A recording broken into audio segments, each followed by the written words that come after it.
All right, welcome everybody. Sorry we took a while to get started. We had some stuff to go over, and then we got chit chatting on stuff, and that just happens. Okay, welcome. You're on your channel too. Cool, awesome. Okay, so let's get going. Tell us what we're going to be talking about today.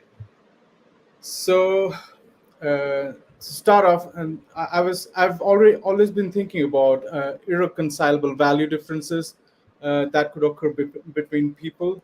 So, even though morality is subjective, that Lance and I agree with, uh, Alex O'Connor, if you guys know, had a discussion with rationality rules, Stephen Woodford, about whether we can have uh, a normativity to ethics, although at the base fundamentally it's subjective. Morality is subjective.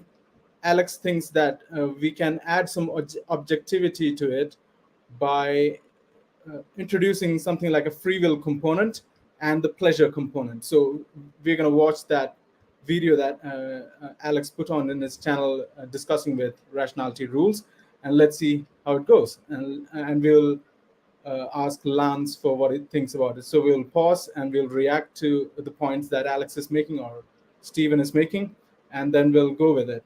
And later on, we will watch another video which was made by Isaac from the channel Ask Yourself. So he has a critique of Alex O'Connor on the same thing. So they had a discussion, and Isaac came up with a critique in his YouTube channel. So we will watch that as well and see how it goes. We will see what Lance has to say about it. Yeah. Awesome. Okay, so just so the audience knows, you've already watched the videos, right? So you watched these and you curated them for me to review. Is that right? Yeah. So I downloaded the video and I just broke down important clips of that video, and I've prepared the video, and we're going to be watching that so as we don't waste a lot of time because that video is long anyway. So yeah. Right.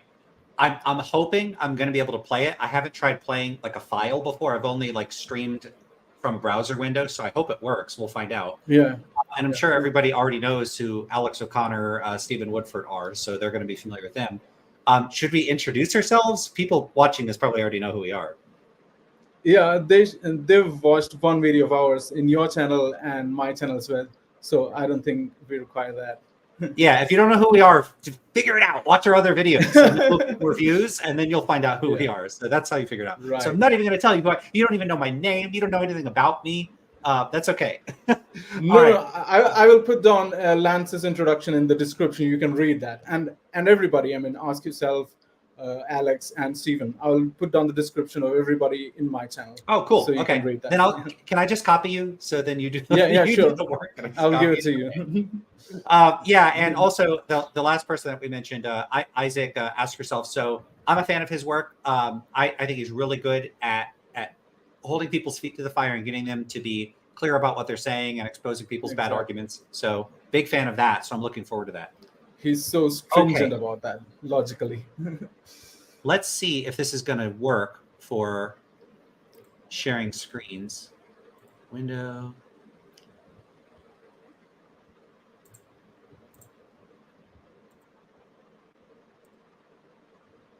Okay, it looks like that's working. Cool. Yeah, great. All right. So hopefully the volume will be good. So we're just going to get started. And how do you want to decide on, like, should I just pause when I want to, or you let me know? Yeah, you can pause whenever you want to, but there are some clips after which I've put in 5-second gap. So you will understand that you will have to respond to that anyway. Okay. And about how many, do you know how many clips you put together here? I think it's less than 10, I guess. Less than 10. Okay. Or around cool. 10, yeah. All right. And hopefully the volume will be okay. Let's find out. Yeah. First, for the audience, I'll just rewind it.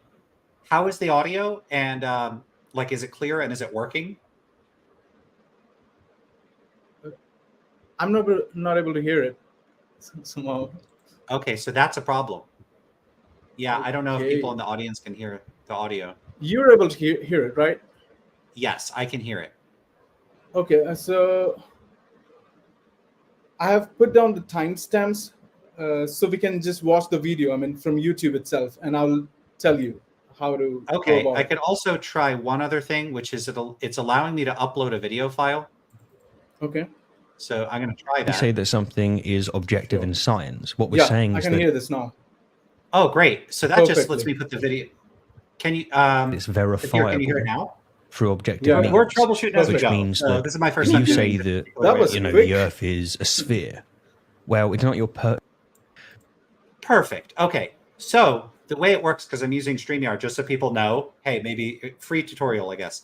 When you go to present, you have options. You could do slides, share screen, but there's also an option for video file. So I just used video file. And Sapir, how's the audio on that? Is that good? This here? So when we good say for that me. something is objective in science, what we're saying Perfect is for that me. it's verifiable. Okay. So here's the official start at 6:25. Okay, cool.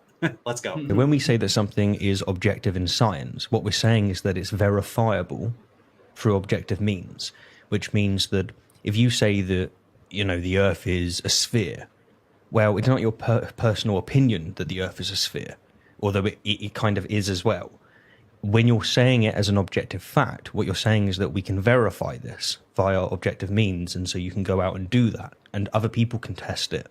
This is what something means in the scientific realm when it comes to objectivity. I think that morality is objective in the scientific sense, like that, but it is subjective in what I've previously called a philosophical sense, which is to say that without subjects such as us, it doesn't exist.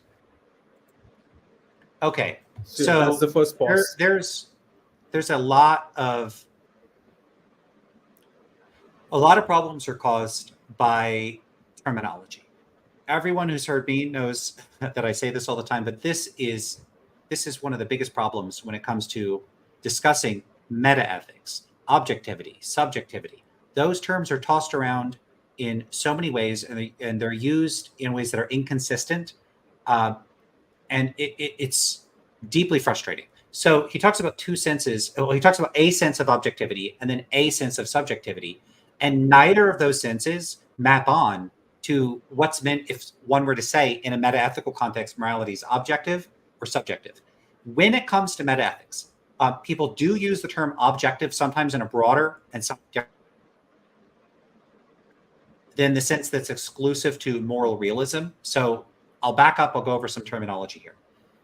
Metaethics is a branch of moral philosophy that deals with abstract questions about the nature of morality. How do we, are there moral facts? What's their nature? How do we know about them? Those sorts of things. So it traverses a range of areas of philosophy. It covers issues in metaphysics and epistemology and philosophy of language and moral psychology and a whole bunch of areas that are all centered on the sort of fundamental nature of morality itself, whether we could have moral knowledge, what we would be having knowledge of, those sorts of questions. Now, within that area of philosophy, so you have philosophy as a whole. Within there, you have metaethics. Metaethics is a branch of ethics that deals with the abstract questions about the nature of morality. Those abstract questions traverse or cover a range of issues across all major branches of philosophy, metaphysics, epistemology, and ethics. And one of the central disputes within that framework is the realism, anti-realism dispute. I didn't pick the terminology, so if you don't like the terminology, don't blame me. I don't like the terminology either, because the realism, anti-realism dispute literally is not a dispute about whether morality is real or not, because anti-realists don't necessarily think morality is not real. They certainly don't think that in a way, if you don't disambiguate what that would mean. Think about how silly it would mean to say morality is not real. And you're like, okay, but that person over there is making a moral judgment, aren't they? And you're like, no, there's no moral judgments over there. That society has a moral system, don't they? No. There's no such thing as Christian morality. Nope, it just doesn't exist. It's not true. It's that it would literally not exist. That's a ridiculous view. Of course, it's Christian moral systems. So this idea that morality is not real is too ambiguous. No one should be talking about whether morality is real or not. They should be talking about like the nature of it. What is the nature of it? And that's what the actual dispute is actually about. Sometimes it's framed as whether morality is real or not. That's not my preferred way of framing it. So what is the dispute actually about? The dispute is actually about the nature of moral truth or the nature of moral facts. You could use your fact language or your truth language. Moral realism is the view that there are stance-independent moral facts.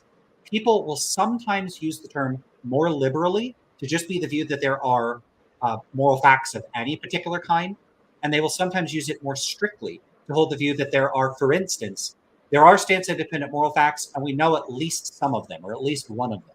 So sometimes people will include additional characteristics in their conception of moral realism and say, yeah, there are moral facts, and we know it's like we know this particular moral fact or something like that. They may include other conditions as well. And so really, and this is not an atypical way, or at least a wildly idiosyncratic way of framing it. It's really more like moral realism tags a range of views that vary in how realist they are. So you could have like the like minimal realism might be the view that there's moral facts, then a kind of moderate, robust realism, the view that there are stance-independent moral facts, and then you could have like super robust moral realism, and that's the view that there are stance-independent moral facts and that we know some of them, and you may include other characteristics or properties. Okay, so that's what moral realism is. I prefer something kind of in the middle of those, where it's robust enough to exclude relativism and a few other, well, most forms of relativism and constructivism and a few other views, but not so restrictive that it would exclude people that think that there are moral facts, that the moral facts don't depend on people's attitudes, but for instance, we can't know about them or whatever. So I prefer just simply the view there are stance-independent moral facts. That's how I characterize moral realism. This is a pretty common way of characterizing it. Anti-realists simply hold the view that that's not true. They do not. They think it's not the case that there are stance-independent moral facts. At least that's how I frame it. Do you have anything you want to add to that before I get to addressing terminology in this clip? No. I mean, whatever you said is perfect until now. Yeah, that's how I frame it as well. But maybe I would like you to say something more about epistemic objectivity and metaphysical objectivity, ontological objectivity, because Stephen seems to be saying something about like objectivity, like he is distinguishing between scientific objectivity and philosophical objectivity, something like that. So maybe you can. I saw a video in which you were criticizing Sam Harris, and you did speak about that. So maybe you can say that, clarify that again in this one. Sure. Well, I should say I made some mistakes in how I interpreted Harris in that video, and that's something I'm going to have to address in greater detail on my blog and in a future video. So I straight up misinterpreted Harris.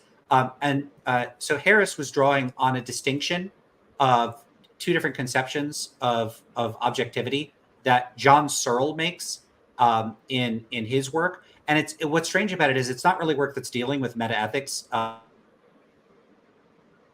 I always get the title of that book mixed up. I want to get the title right. I think it's The Social Construction of Reality is where he draws that from. Let me double check. John Searle's book? Yeah. Mm-hmm.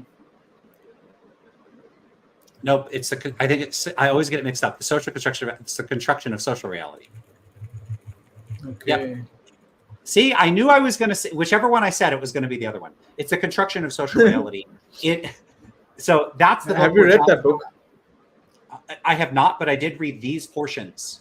So I read basically the several pages before and several pages after this particular distinction is introduced there. I also found a more recent article that somebody had linked from, I think, 2013, because I think this book is, when was it published? 1995. So this book was published in 1995, but Searle drew again on that distinction in an article from about 2013 where he makes a few different comments. But I think he elaborated better in the original book itself. So I'm not going to get into that distinction. That's something to address in the Sam Harris video, but I should say, just like what I said in that video, at least the portions addressing Harris's use of the term objective and subjective are inaccurate because I didn't interpret Harris correctly. All right. So I'm trying to parse through right. So Searle talks about ontological objectivity and subjectivity and epistemological objectivity and subjectivity. That terminology is not standard in contemporary academic metaethics. In fact, I'd never seen that terminology before, and that's probably why I got confused about it. I also got confused because I didn't stop, go open and what Searle actually said, and read it just to make sure I was understanding how Harris was using the terminology. So not Searle's fault. That's my fault for not doing my homework and actually reading the original work. There was enough indicators in what Harris said to make it clear he was drawing on Searle's use of those distinctions. That's my mistake in not being clear on that. So I do have reservations about how Harris construes Searle's distinctions. It looks to me like Harris probably gets those distinctions wrong, at least the way he framed epistemic objectivity and subjectivity.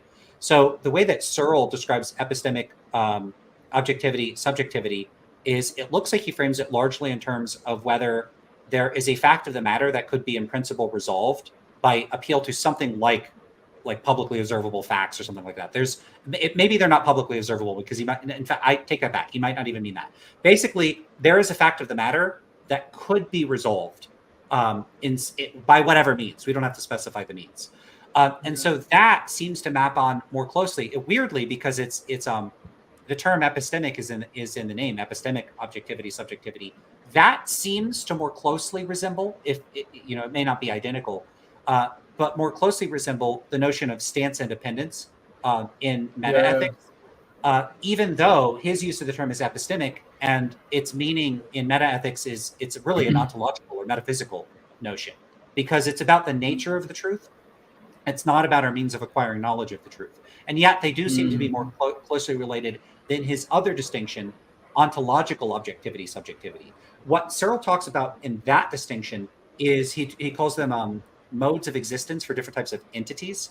And so he's like, look, there's two different sorts of ways for a thing to be. There's a way for a thing to be where it doesn't really depend fundamentally for its existence on minds. So rocks, tables, trees, chairs, there doesn't need to be a mind for there to be a table or a chair. They are, Idealists would disagree with you, though. Idealists would disagree with you. Yeah. But that's how he characterizes it. And then there is another sort of mode of being that things could be, and these are something closer to something like a first-person point of view and experiential facts and other sorts of mental facts that do require for their existence, minds, because they are like the contents of minds in a certain sense. At least that's how I interpret that. And so that is an ontological distinction. It's a distinction between rocks, tables, and chairs, and things like, I think Searle gives specific examples like pleasures, pains, and experiences, and those sorts of things. And so the distinction there is an ontological distinction where it's like, hey, there's these two different ways things can be. Things can be sort of out there, rocks, tables, chairs, or they could be in here, in our minds, pleasures, pains, memories, those sorts of things. And so that's a different distinction from whether some proposition that's put on the table is true in a way that we could resolve, or it's made true by our attitudes or our opinions or something like that. That's epistemic objectivity, subjectivity. So that's kind of very roughly the distinction that Searle draws on. And I find all of that super duper confusing and wildly unnecessary. Why call both categories of things types of objectivity and subjectivity? That gives the impression that there's this superordinate category, objectivity, subjectivity, and these are two forms of a broader category. But really, this is just using similar words to refer to two very different sorts of things. So on the one hand, we have, hey, when and he says this, he says that epistemic objectivity, I believe he says, is predicated of claims or propositions. I'd have to look exactly at what he says, but it's like something we attribute to like a sentence or a claim. In fact, I could just pull it up. Let me see.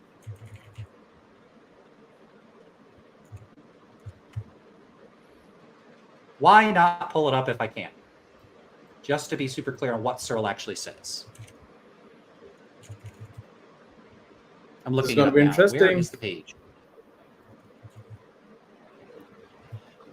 It's not coming up for me. So give me a second. I got to find the page where it's at. Sure. I have the book and it's not coming up. There. 1 second. Yep. Okay, got it. Okay, so this is the section starts on page 7, which is the building blocks of social reality, and this is from the book.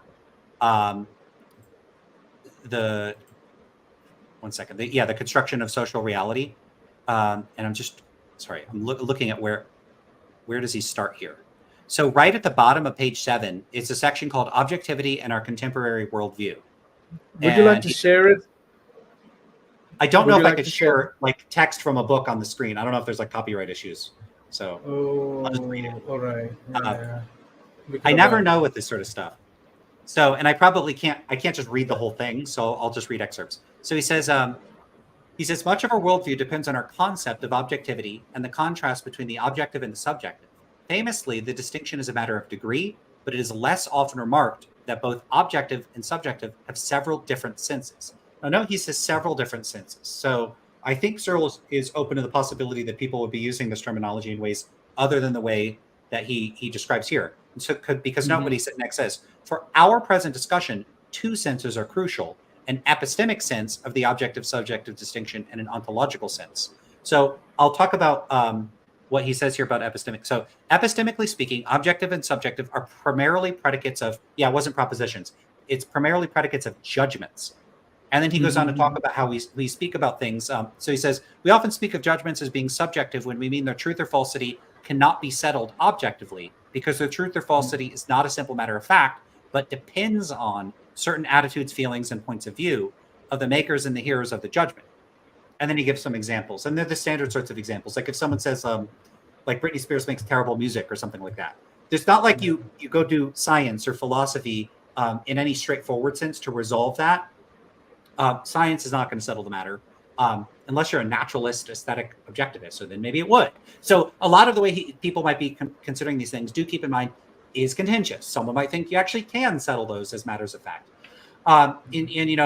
Philosophically, someone may end up endorsing some type of aesthetic subjectivism, and then it would depend on people's attitudes what the truth is. And so it's not the sort of thing where you don't pull out a ruler and measure and find out.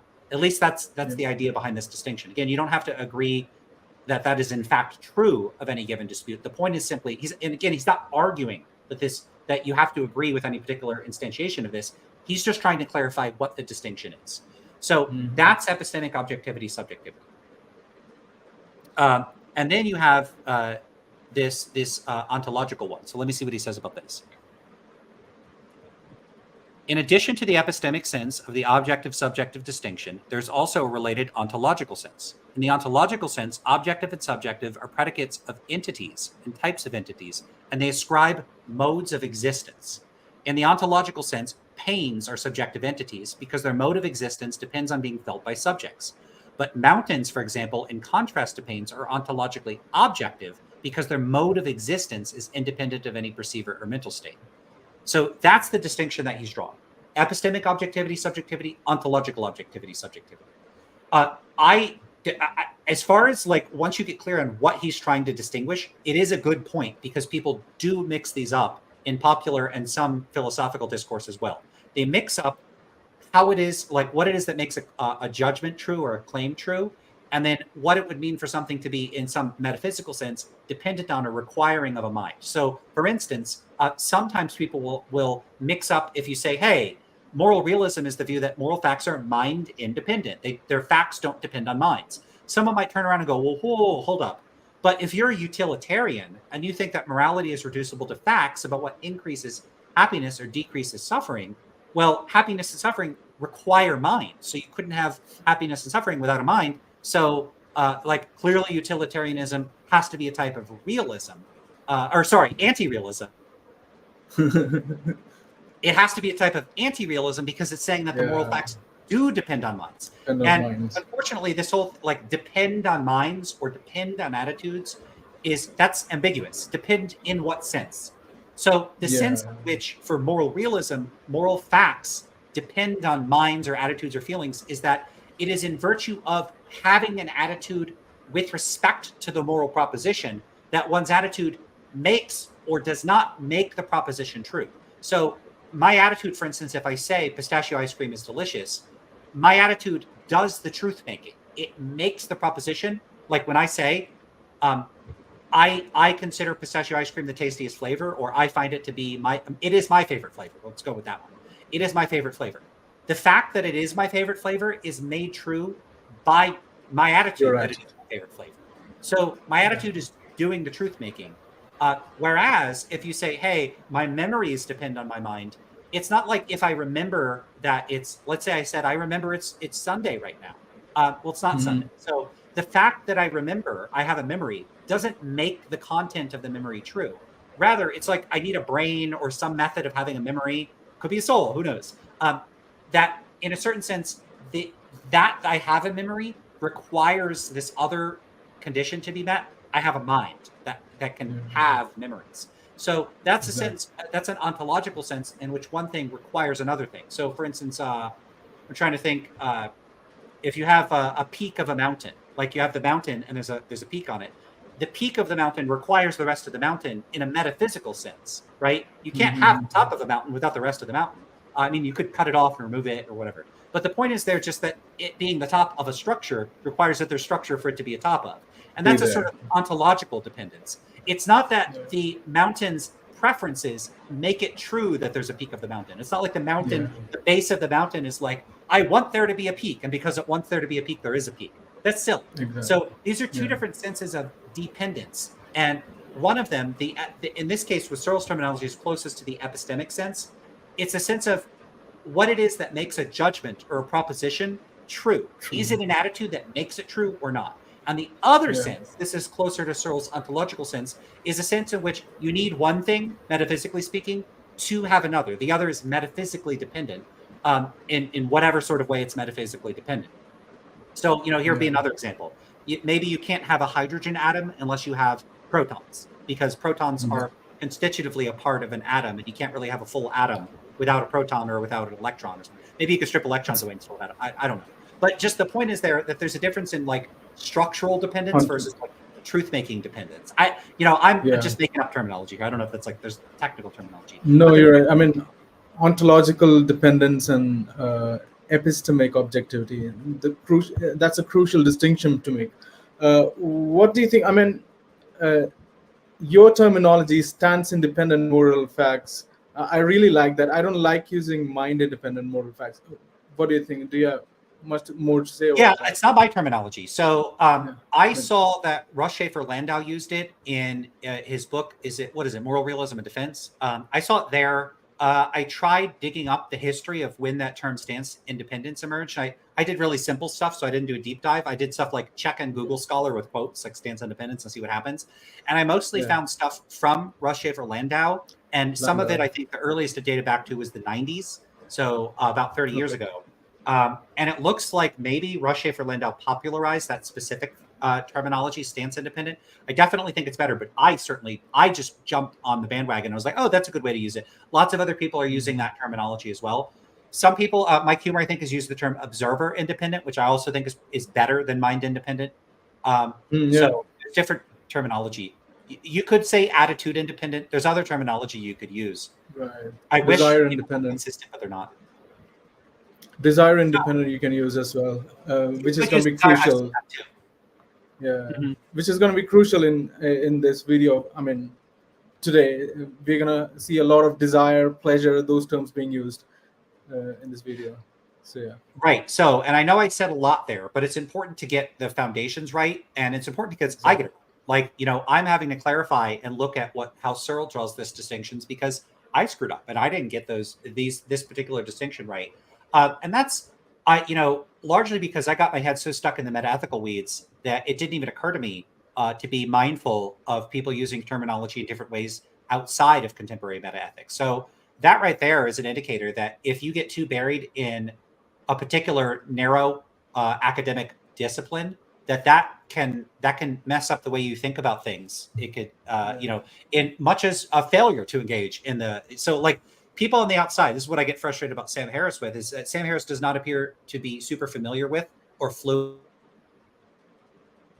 in his understanding of the metaethical literature, like at all. And I think that causes significant problems. But when you're too into that literature, you could also just forget or fail to appreciate, hey, people use terminology outside of this. Anyway, so Stephen, in that particular clip, that was Stephen Woodford, right? Yeah. It was like 30 minutes ago, so let's keep track of it. So we've spoken a lot here. Yeah, sorry, I do that, and I'm like, I gotta try better to not do 10-minute monologues. I can go on and on and on listening to you. I mean, but yeah, we have. Okay, but I need to be more concise. Okay, so so we have those two senses: epistemic objectivity, subjectivity; ontological objectivity, subjectivity. I'm not sure the first stuff he says here maps onto either of those. Let's have a listen again, because I think he's actually using it in a potentially somewhat different sense. So when we say that something is objective in science, what we're saying is that it's verifiable through objective means, which... Okay, so verifiable. It's verifiable through objective means. Is that what he... Did he actually use objective in the definition of objective? That's so fine. when we say that something is objective in science, what we're saying is that it's verifiable through objective means. Okay, so it's verifiable through objective means. So I don't think that's necessarily a mistake if he then goes on to say here this is the sense in which it's objective. The problem is that could give the impression that he's saying something is objective if it's verifiable, but that's not what it sounds like he's saying. It sounds like he's saying in order for something to be objective, it has to be verifiable through these objective means, and then he's going to have to tell us what verifiable means. What those means are. And I think the means are going to be like it's measurable. So it's something that could be verified in some measurable way. This is what I think he's going to end up using this terminology to mean. Which means that if you say that, the Earth is a sphere, well, it's not your personal opinion that the Earth is a sphere, although it kind of is as well. When you're saying it as an objective fact, what you're saying is that we can verify this via objective means, and so you can go out and do that, and other people can test it. This is what something means in the scientific realm when it comes to objectivity. I think that morality is objective in the scientific sense, like that, but it is subjective in what I've previously called a philosophical sense, which is to say that without subjects such as us, it doesn't exist. Okay, he didn't say measurement there. He just said verifiable through some objective means. Objective means. I'm not clear on what he means by that. Is he talking about epistemic objectivity? I'm not sure.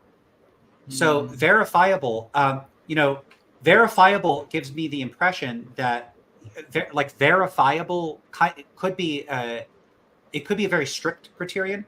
It could be an empiricist criterion, but that would be an issue, right? Because, if you're a rationalist philosopher, you believe that there is substantive a priori knowledge, like you think there's synthetic a priori truths or something like that. Let's say you think that mathematical truths can be known a priori. Can you verify them? And what's the means of verification? Is the means an empirical means or a non-empirical means? I think we're just not given enough here to know what exactly he means by verifiable, because there's both methods of verifying things empirically, and then you might say, there's other means of verifying things a priori, like, use the standard methods of analytic philosophy, where you reason through cases, you consider your intuitions up to a point, you consider potential defeaters, counterexamples. There's all sorts of stuff that you do in contemporary analytic philosophy that does not appear to be fully reducible to empirical considerations alone, at least according to some proponents within analytic philosophy. And so are these both legitimate means of verification? There's empirical means of verification. You test it. And then there's other means of verification. You reason through it in some a priori way. Are these both methods of verification, or does he only consider the empirical ones and like a legitimate type of verification? I'm not sure. What do you think? I don't know.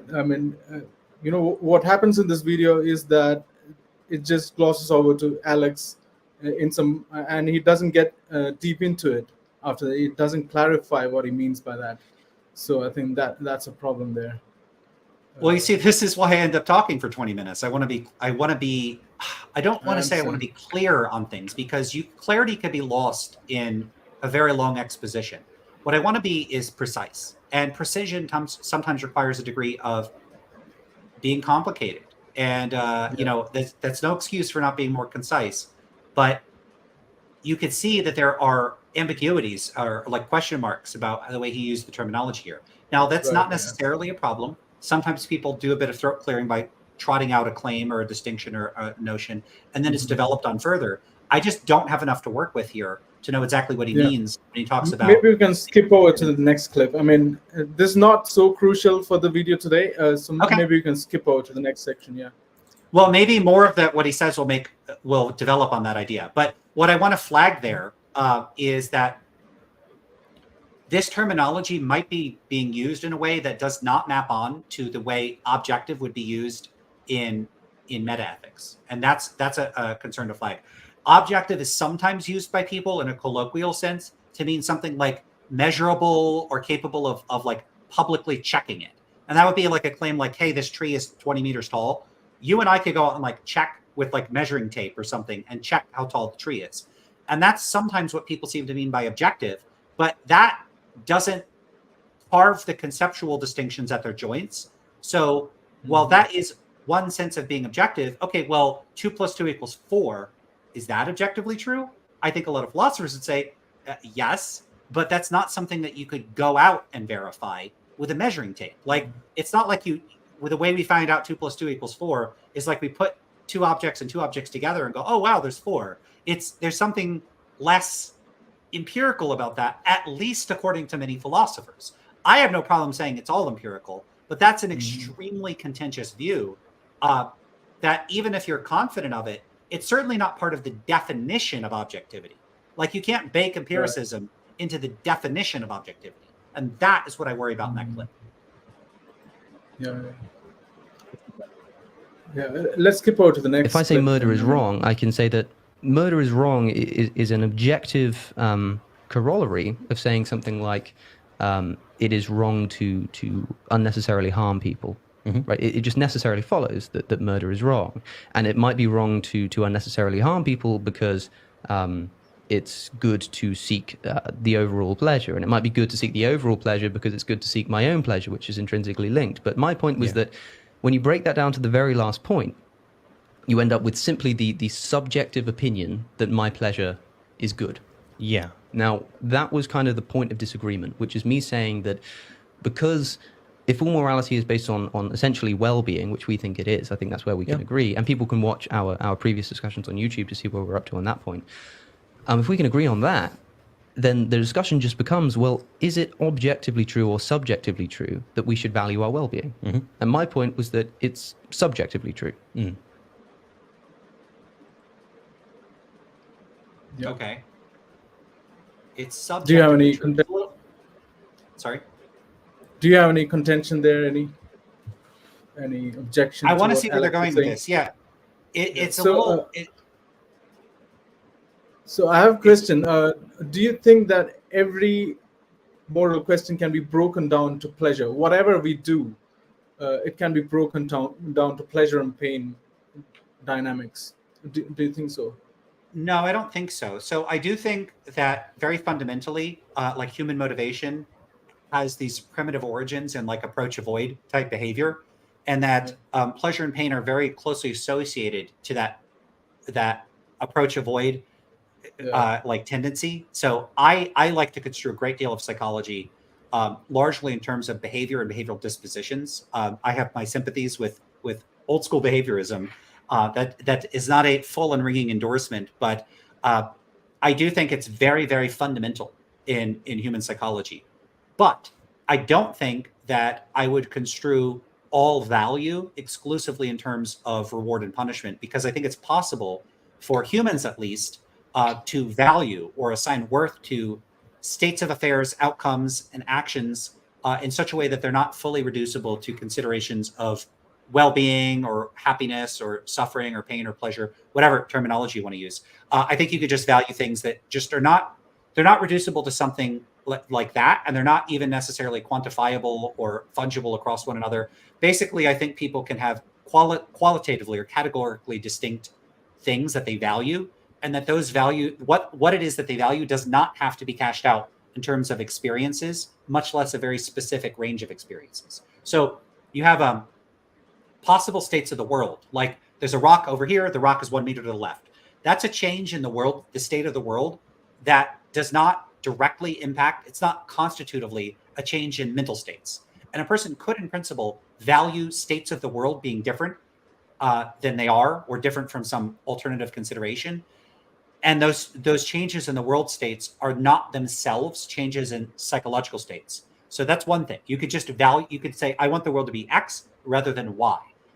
You could also value actions or attitudes or something like that independent of any change to a world state. So you could say, I want it to be the case that I don't lie, independent of any consequences this has outside of the act of lying itself.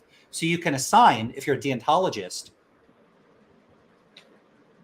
or at least not fully a consequentialist, the locus of moral concern can be appended to a character trait like a virtue, courage, honesty, something like that, or it could be appended to actions or principles themselves. You could say, I value being honest. And in those cases, you're valuing things that are not themselves states of the world. So most fundamentally, you can value things that are not world states. Second, you can value world states that are not reducible to mental states. Third, you can value mental states that are not reducible to happiness or well-being. And then fourth and finally, you can value happiness and well-being. Someone like Sam Harris and many people that take this like hedonistic view of morality think that it's only the fourth of those, the most specific. Yeah. It's you can only value changes in mental states, and you can only value specific changes in mental states, well-being and suffering. Now, Harris specifically says it's like the only intelligible domain of value. Other people just think this is like the correct thing to value. So I don't know that Alex thinks like this is the only thing you as a matter of psychological fact, could intelligibly value. But Sam Harris at least says that. And I think that's just like clearly and unambiguously wrong because people report valuing other things. And we would have to take it that all of those self-reports, those people are lying or delusional or have no idea what they're talking about. And I just see no reason to take that even remotely seriously. So you have the sort of tiers of value. So I think I don't think Alex, it's suffering. So I think Alex is saying something on the lines of Sam Harris himself. He says that everything can be broken down into pleasure, intelligibly speaking. So, like you said, some people can value honor, some people can value courage, respect, all those deontological values, or even virtues that shouldn't lie, shouldn't steal, you shouldn't cheat ever. So even though they value that, what they're ultimately valuing is the fundamental desire for pleasure. So you derive pleasure from being truthful, from being honest, from being courageous or honoring something. So you derive pleasure from that. That's why you value even those deontic or Aristotelian values. The ultimate, the fundamental goal, there is pleasure. That's what he's going to be about in the video if you watch further. So Yeah. So what I would say about that is that strikes me as a substantive empirical claim. So if someone says, look, I value virtues for their own sake, or I value abiding by these deontological principles for their own sake, or I value these states of the mind that are not happiness and suffering as ends in themselves, I don't just value happiness and suffering. What exactly is the claim? Is the claim that they should actually value those things instrumentally? So like we could draw this distinction between instrumental values and I guess you could say like terminal values. So there's things that you value because they're a means to an end, and then there's things that you value as ends in themselves. And so you could value happiness as an end in itself. So I want to be happy. I do value happiness as an end in itself. I don't want to be happy for other things. I mean, I could be happy in order to make the people around me happy. So you could value it instrumentally, but ultimately happiness, you could say, is its own reward. It is the thing you want ultimately. Whereas other things like money, we value because they get us the things that we want. So I want money to buy food, to have shelter in order to be happy. So some things are instrumentally valued, some things are not instrumentally valuable. And, part of the idea here might be, look, happiness and suffering, those are the only sorts of currency of goodness and badness ultimately. And so if you value principles or virtues or non happiness, suffering, mental states, that all of those have only instrumental value. They're valuable insofar as they are conducive to happiness and suffering. Now, two things. One is a person could just not agree with that. They're not obligated to agree with that. And two, as a matter of psychological fact, it's an open empirical question whether, in fact, anyone that says, I value courage for its own sake, or I value these principles for their own sake, only values them insofar as they're conducive to happiness and suffering. I suspect there's very little by way of a good philosophical case for the former, that like the only reason you should value any of these things is instrumentally. And then I think the psychological case is even weaker. I see very little reason to think that, as a matter of fact, people only value these things due to happiness and suffering. But if they want to make the second claim, the empirical claim, where's the evidence? Like, you have to show substantive psychological evidence that, in fact, like a philosopher that says, I'm a deontologist. I think that some principles are good for their own sake. They're not good for, they say, I'm not a consequentialist. I don't just care about consequences. If the claim is they actually do only care about consequences, that person has to be lying or confused or delusional. And that's possible. But I think the onus is very much on you to show that, like, if you look at the fail paper survey, it's about a 1/3 split between consequentialism, deontology, and virtue ethics. So if that view would hold that at least 2/3 of philosophers are delusional or lying, okay, that's a possibility. I'm open to it. What's the evidence for it? And I haven't seen good evidence for this. It's largely people that are very confident about this, insisting they're right with very little by way of arguments or evidence. Not much to do with that. Yeah, I agree with that. He's not presenting any empirical evidence for that, but he's just philosophizing armchair, and I don't think that's satisfactory. Yeah, it's not. Keep going. Keep going, because we have a lot to cover. Yeah. It's going to be interesting. What I was trying to drive at is that some of the oughts that we have, which is basically to say desires or impulses to do things, are really ingrained as us just as a species, as an entity. It's something that we didn't reason ourselves into. It's just there. So survival is a good example, which most people, for most of their life, have. It's that they just want to survive. There's no reasoning to it. It's just that is their standing point. I would say that almost everybody doesn't want to suffer in eternity. It's just, if you look at any organism, it's all about just avoiding the worst kind of hell possible. And so they already have this. So that avoiding the worst kind of hell possible, that does remind me of Sam Harris's like the worst possible suffering for everybody argument. I just find that really weird. People aren't, it's not like when I make decisions, I'm like, how can I avoid the worst state of affairs? Usually your decision range is restricted to things that are not the worst possible states of affairs. So do I want to eat slightly less good food or slightly better food? Do I want to be slightly more uncomfortable or slightly less uncomfortable? It's very rarely like, it's not like my actual decision making is how do I avoid the worst outcome? That's weird.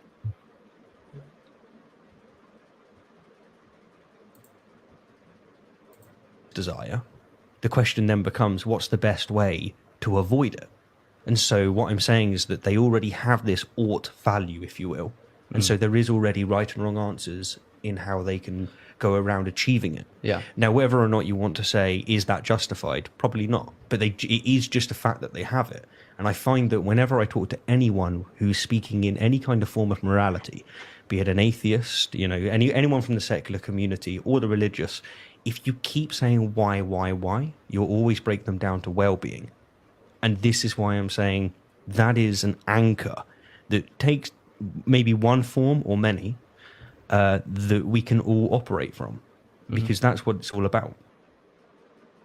Yeah, I just don't agree with that. It hasn't been in my experience that it always comes down to well-being. You could push for that in a conversational context, but what you're getting there, it's not like you're getting rigorous, quantifiable scientific data on what people actually value and why. I understand why, if you have a bunch of discussions and you think it's all about well-being and you ask people, like, why? It eventually comes down to well-being many times. You might conclude, okay, it's like an inductive inference. I talked to a bunch of people. It looks like it's always well-being. And so then I'm going to make an inference that it is always well-being. This isn't the best way to test this because it's not like you're testing it in an unbiased and neutral way. You're leading them through the discussion, and it's possible that you're biasing people towards the answers that you're trying to arrive at. What do you think? Yeah, I think I didn't think that through when I was watching the video, but you've clarified it. Yeah, you're right, I think. And he also smuggled in the ought thing, that we are built in with these oughts, just like Seth did in the debate with us. So yeah, he's trying to smuggle in the ought, and he's also trying to say that it can always be broken down into pleasure and pain, for which he doesn't have empirical evidence. Yeah, like this, I'm a little puzzled by like having a built-in ought. So like, it might be part of my psychology that I don't want to suffer and I want to be happy. That's gonna, you could say that's built in, and that's fine. But sometimes he's smuggling in the ought. Well, I mean, it's weird to say that there is an ought. I mean, I have goals and desires, and you could say my brain is structured in such a way that I inevitably have a specific set of goals and desires in virtue of my brain structure. Okay, put it that way. Like, why use weird normative language and say that you have an ought? Like, I have a cup here. I don't have oughts. Like, it sometimes seems like people are reifying the oughts in a way, like they're treating them like it's something distinct and special. Exactly. I would prefer to get around. I think this is just lack of clarity with language. I would just want to get around that language and say what you think is true of people. And you could say humans are predisposed to have a disposition to not want to suffer and to want to seek out things that are enjoyable. Yeah. But like that's not going to get you anywhere near any type of moral realism. Exactly. The only thing that I agree with John Stuart Mill on the point that the only thing that's actually desired in itself, and that's not to say it's desirable. We're not in the ought category. I'm just talking about in terms of psychological facts. Yeah, whatever we call it. The only thing that's actually desired by people in itself is pleasure. Mm-hmm. There we go. He's very explicit and clear here. It's not what's desirable. It's what as a matter of psychological fact is desired is pleasure. Yeah. That's an empirical claim. I don't know of any empirical evidence that would suggest that that's true. I don't. And they keep doing that. They keep doing that a lot in the video. Yeah. Yeah, I mean, look, it's possible. So I'm pretty confident I don't just desire pleasure, and I'm pretty confident this isn't true of other people. I don't trust my own introspection to the point where, like, I would say, well, when I think about it, it doesn't seem like I only desire pleasure, and so I don't. Done. Because I could be wrong about what I myself desire. I'm perfectly fine acknowledging that. So I'm pretty confident what he's saying here is not true, but I would defer to I would basically say, okay, well, you're making a claim about human psychology. How can we operationalize the claim? That is, how can we render it to be a claim that makes testable predictions? And then what are the results of testing those predictions? And then, that's what I would want to appeal to. This isn't something that could be settled from the armchair. Do you know if he ends up presenting any empirical evidence for this claim? No, he doesn't present any evidence. I mean, but he keeps on saying that everything is broken down to pleasure till the end of the video. So, and they keep agreeing with each other on that. Yeah, I wonder why.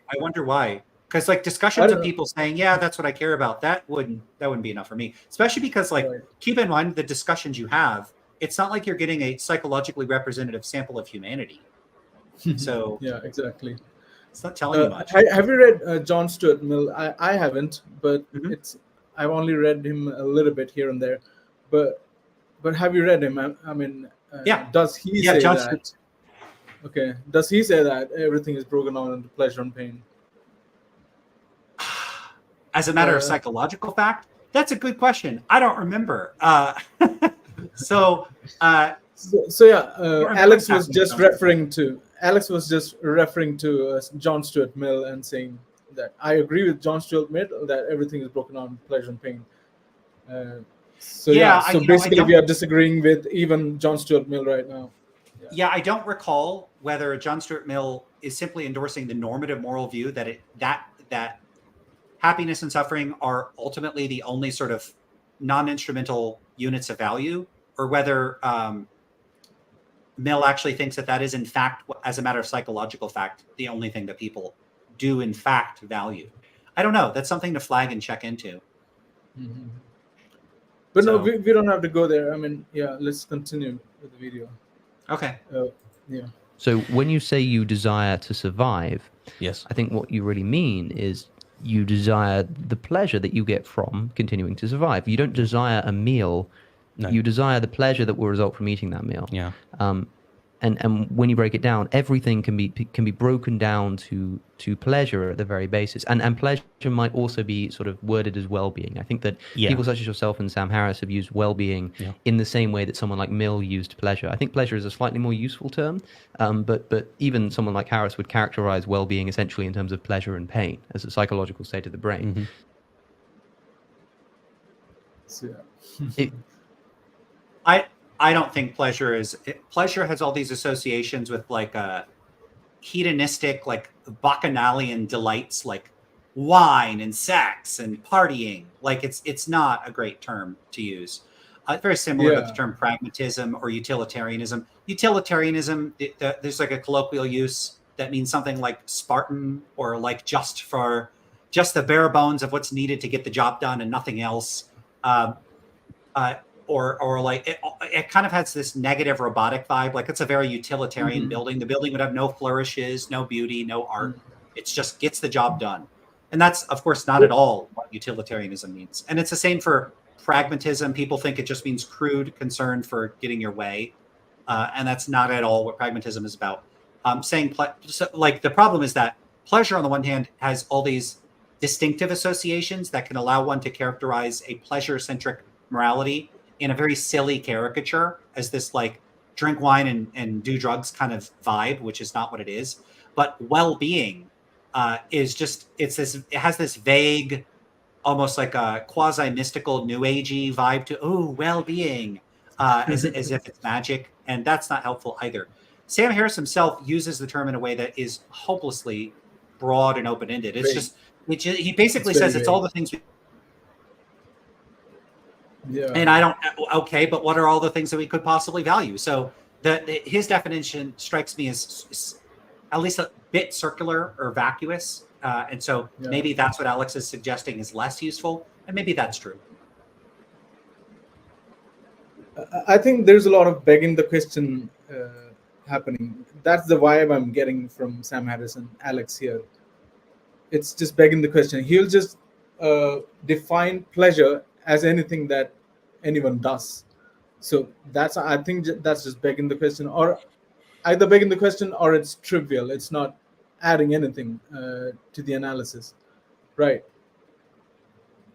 Yeah, I haven't seen any. I don't know if Harris is begging the question or just helping himself to a presumption and then not thinking he needs to argue for it. Because he does make a few comments in The Moral Landscape where he'll say stuff like, there isn't an alternative. Like, try to come up with an alternative. Like he proposes a thought experiment. Try to come up with an alternative that isn't reducible to well-being. You can't do it, so I'm right about this. And it's like, well, hold up. I think I can come up with alternatives to this.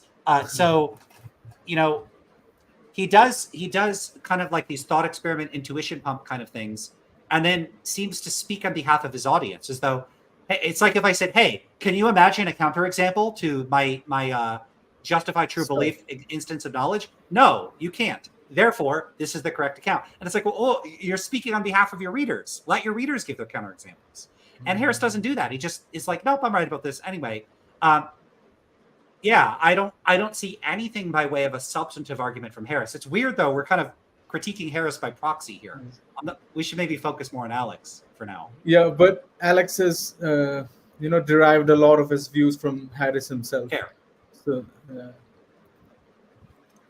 I want to see what the arguments are, and stuff like you can't think of an alternative. That's not going to be a good argument. Psychological claims without supporting evidence, like why is the onus on us to show that they're wrong rather than on them to present the empirical evidence? I've had some people defending these views say they're not making empirical claims. If you're making a claim about what people as a matter of psychological fact value, you're making an empirical claim. So it's weird when people play this sort of double game of making what strike me as empirical claims and then say they're not making empirical claims. These are empirical claims.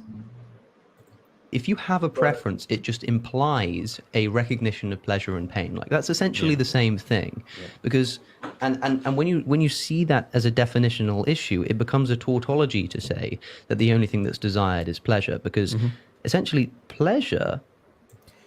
I agree with him about that. You could just tautologically define pleasure as whatever it is people desire, and then just say, hey, as a matter of psychological fact, people only value pleasure. Well, what is pleasure? Yeah. Well, pleasure by definition is whatever it is they desire. Sure, it's okay. Trivial. So right, which is what you were saying, which is like this is either going to be like not supported or question begging or trivial. So I think you might be right about that. Is just whatever you prefer to do. And also so one more thing. You are born with. I think he tries to say that for having a preference, we will have to have pleasure and pain tied to that. So, for example, an organism, if it has a preference, then it entails that pleasure and pain is tied to that organism. But I don't really think so. I mean, we can even define whatever plants want. Plants are not sentient, but the tendency of plants to grow towards a certain direction or to avoid certain dangers, we can define those as preferences as well, right? What do you think? Could, I guess. I wouldn't want to define them that way, but you could. I see preferences as something a little more robustly cognitive, but I'm Okay. really, if someone pauses and gets me to think about things, I really think of things more on a gradation or a scale rather than, because I don't really have this view of like there being deep metaphysical, qualitative, or categorical distinctions between things. For me, Right. the categories are for us. We're not, beholden to those Yeah. categories. And a friend of mine reminded me of of my own commitments and views about these things in a very funny way. Is they said, if you think about it, everything in the universe is more or less like a potato, and it's really just a matter of degree. There are potatoes, and like you could plot like a scale, right? So how much like a Yeah. potato is a potato? It's like a 1. And then like how much is a yucca like a potato? Like a 0.97. How much is a baseball like a potato? But like a planet is kind of like a potato. It could be kind of roundish like a potato. So everything is, you could say, is how much of a potato is it if you wanted to. And so like plants, do they make decisions or perform actions? In a way, kind of. They certainly do more decision making like stuff the way that a crystal grows, and then maybe a crystal grows, makes a decision in a way that's a bit more like than a very static object that doesn't do anything. I don't know. But often when you say stuff like, I certainly don't want to give people the sense that I think that, for instance, plants are conscious in anything like the sense that humans or non-human animals are conscious. So I do think that there are important differences that are cashed out in functionally different terms. And there are distinctions to be made there. And so in practice, I do think we need to make divisions in what we attribute to certain sorts of things. So I'm perfectly fine saying people make decisions, dogs make decisions, but I don't think of plants as making decisions. Yeah, sure. Any more than like, and there's other sorts of senses, like the thermostat in my house will turn on the cooling when it gets too hot. It turns on the heat when it gets too cool. Is it making decisions? Kinda. And this is really a point that Dan Dennett has stressed with like talking about thermometers and that sort of stuff. That when you attribute mental states to things like people and animals, you can, in a sense, talk about a thermometer having a goal. It has a goal of telling you what the temperature is. Now, you could construe that as a metaphor. You could also construe or understand it in a somewhat literal sense. The sense in which humans have goals, it's not like I have magic particles around my head that thermometers don't have, goal particles, and the thermometer doesn't. There's nothing metaphysically special going on. Goal attribution language, I see it as attributed in a useful or functional way to particular types of entities in the world that behave in reliably recurring patterns. So people act in it's useful to say you have intentions way. So do thermometers up to a point. So do plants. So that's a very reductionist view of mentality and of ontology more generally, and I'm totally fine with that.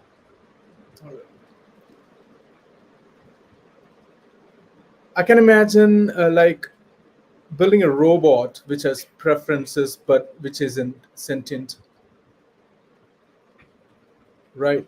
I mean, that's logically possible. Yeah, you could have well, it depends on what you mean by preferences, because if you have a robot, is the robot doing things? Yeah, it is. So if I have a robot, let's say it's a robot in a factory, and it simply executes the same repetitive action over and over. Like it takes jars and it screws the top onto a jar and seals it or something. And it just does that, does that, does that. You could say it has a preference to screw the jars on like correctly or something like that. So suppose if it misses, the jar is slightly misaligned, it'll be like error, error, and it will like lift the lid, put the jar in the right spot, and reattach it. There, you could say it has a goal, and the goal is to screw the lids on correctly.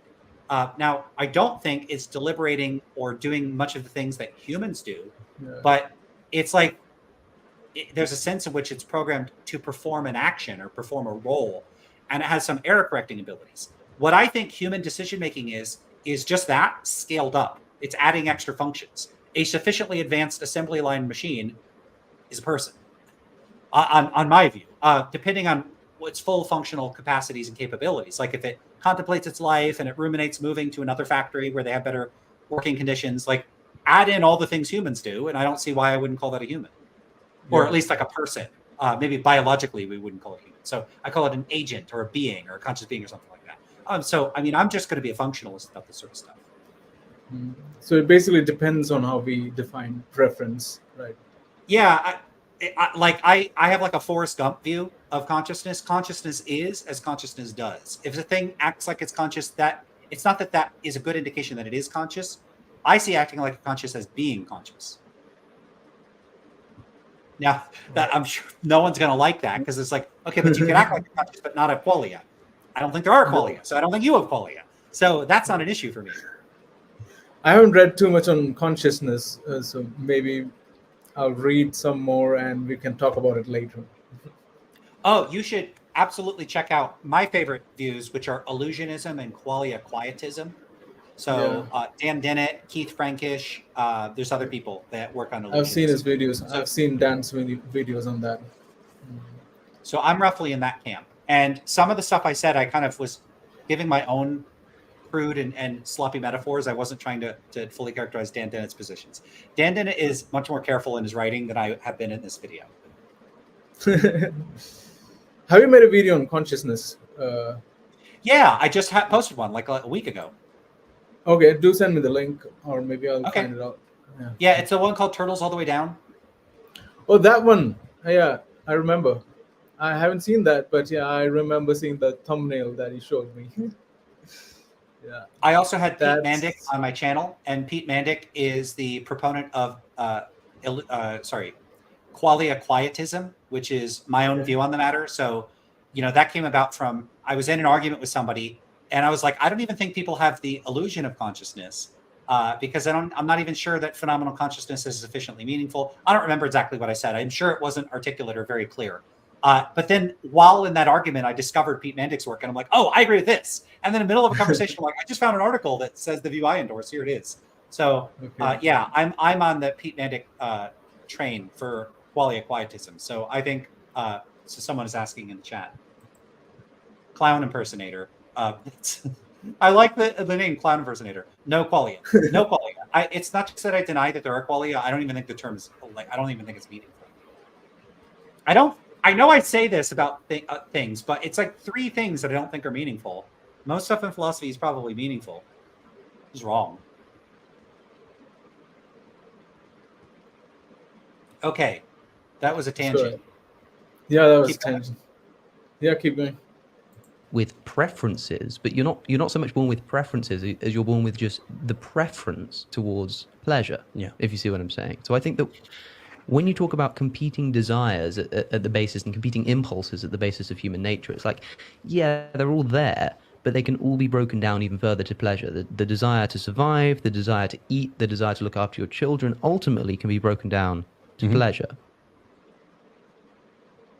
Yeah, basically the same thing again. I think. Yeah. When I say you ought to do this, what I mean is, if you could see things the way I saw them, you would do this. So this is crucial. So that's like saying, if you had my preference. So he's trying to define an ought or a should in his own way. So yeah, let's listen to it. Yeah, that's an interesting. If you saw it my way, you would do it. Okay. Yeah. Preferences. Not if you had my preferences, just if you, even like if you understood my view of what your preferences are. Like if you knew the same facts or believed the same facts as I did about my own preferences, but also about your preferences, then you would do this. I think. Yeah, that's interesting, because there seems to be 2 assumptions here. One, you in fact, as a matter of descriptive psychological fact, value a specific thing, but you may not be acting so as to acquire that specific thing, not because you have a different set of values, because you have the value I'm saying you do, but because you are in possession of mistaken or incorrect non-moral Facts. considerations or facts. Exactly. And were you to become aware of those facts, your actions would comport change. with what are in fact your goals. Yeah. That seems to be the claim. Yeah. There's nothing conceptually confused about that. It makes sense to me that you say, okay, if you had this goal, if you wanted to achieve a particular outcome, and you're not acting to achieve the outcome, the reason you're not acting to achieve the outcome is because you're not aware of the outcome you want, and or you're not aware of the means of achieving the outcome you want. But if you were aware of what your goals were and the means of achieving those goals, you would act to achieve those goals. Yeah. And that is like conceptually makes sense to me. Because I don't see any reason why an agent wouldn't act so as to achieve its goals to the best of its ability. That seems fine. I just think he's factually mistaken about what people's goals are and what the non-moral facts are. Yeah. So we disagree. So far, we disagree about the pleasure thing that he says, that everything can be broken down to pleasure, but we agree with this one. And he says that that agent would necessarily act towards his goals because he doesn't have free will. He will necessarily do that. If he's convinced of the non-moral facts, and if he's convinced that these are his goals, and if he combines them together in an argument, then towards the conclusion, he will act towards it necessarily because it doesn't have free will. Such that if he has this conclusion, he won't act other than achieving that towards that goal that is a conclusion. So that's what he's trying to say. And it will Is that going to come up in the video? Yeah, it's going to come up in the video. Okay. He's going to bring up a free will premise together with the pleasure premise that we've already heard. Yeah, I'm going to have it you very rarely defend free will, but I think I would defend it from that sort of claim. But let's see what he says.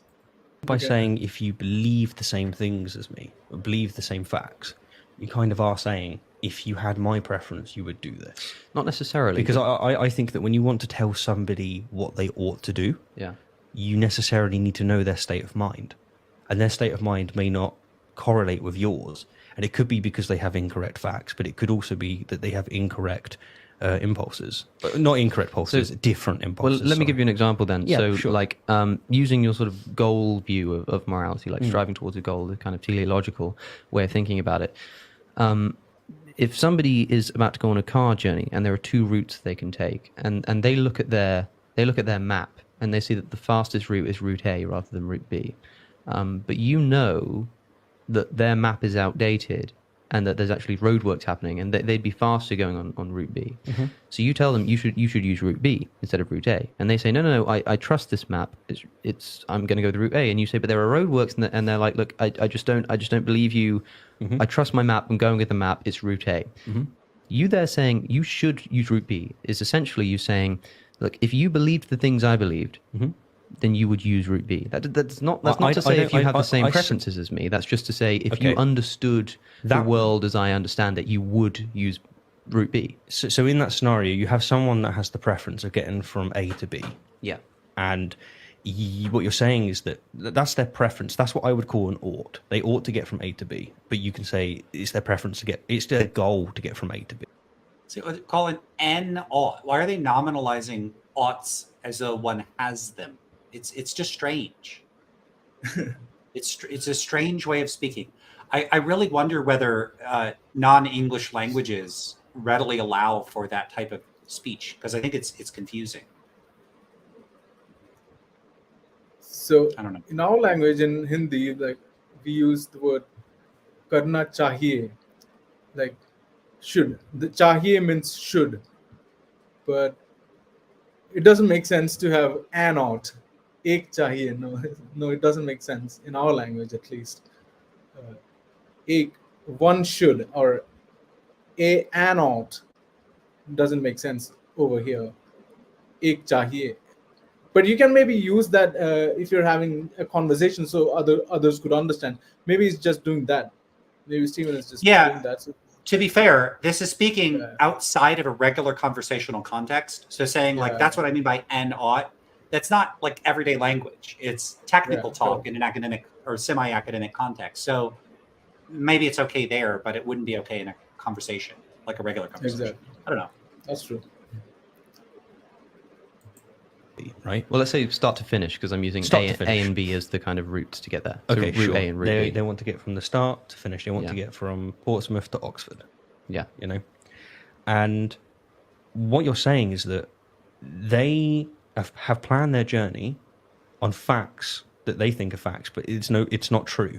So they have planned their journey on basically non-information. So that's wrong. Mm-hmm. So you're saying that if they knew, when you say if they knew what I knew, they would change their mind. All I see that as saying is that they're just wrong with their is statement. If their is statement was this, which is, as far as you're concerned, correct, they would do what you do, but it's still predicated on them wanting to get from Portsmouth to Oxford. But okay, so let's complicate it then. Let's say that by some weird feat, turns out they're actually right. Unbeknownst to you, the roadworks has stopped, and their map is entirely reliable. Now, Sure. you would still be stood there saying you ought to take road B. You'd be wrong. Yeah. But you'd still be there saying you ought to take B. And what you mean by that is not if you knew the facts of the world, you would go route B. Because that's not the case. Because if they knew the facts of the world, then they would still go route A. What you're saying is if you could see the world as I saw it, if you could believe the things about the world that I believe, that I believe, then you would act in this way. But you could be right or wrong about that. But that's not what matters. What you're saying when you should do this is like, if you could see it, if you could understand the world in the same way as I'm understanding it right now, if you could believe the same natural facts that I believe right now, then you would. It's not clear to me he's picking up on Stephen's point. Yeah. So Stephen was making a point. It's like Stephen's point seems to be, look, you might be right about this. Like, okay, there's two considerations here: your ins and your means. And so you're saying conditional on a person having certain ins, there is going to be some fact of the matter about what means would be the correct means for most expeditiously achieving that end. And it could be going route A instead of B or vice versa, depending on whether there is in fact road work or not, right? And that's the only thing Alex seems to be wanting to clarify, is that there's an epistemic issue where you could be right, they could be right, anybody could be right. But what Stephen seems to be stressing is, yeah, but you're helping yourself to the presumption that you know what their end is. And that is a potential matter of contention. Predicated on the goals. Right. So conditional on the goals, yes, of course, there's going to be some facts of the matter about what means will achieve the goal. But the question in meta-ethics, the real question that is most central to the realism, anti-realism dispute is that, are there facts of the matter about what ends you ought to have? Not conditional on an end. Are there facts about what would be more or less conducive to the end? Of course there are. I'm an anti-realist. That's how I construe everything. It really comes down to, can you be incorrect about what your goals are, your non-instrumental goals? And I think the answer is no, and that literally makes no sense. That's where we disagree with them. Yeah. So we did have the Mahayanist mind here says, Lance independent, Pitaha does not. The intention, odds, etc. are included in the word conjugation, according to Dan Everett. Do you know where this is mentioned by Everett? So I know Everett has some popular written work and some like academic work talking about the Pitaha language.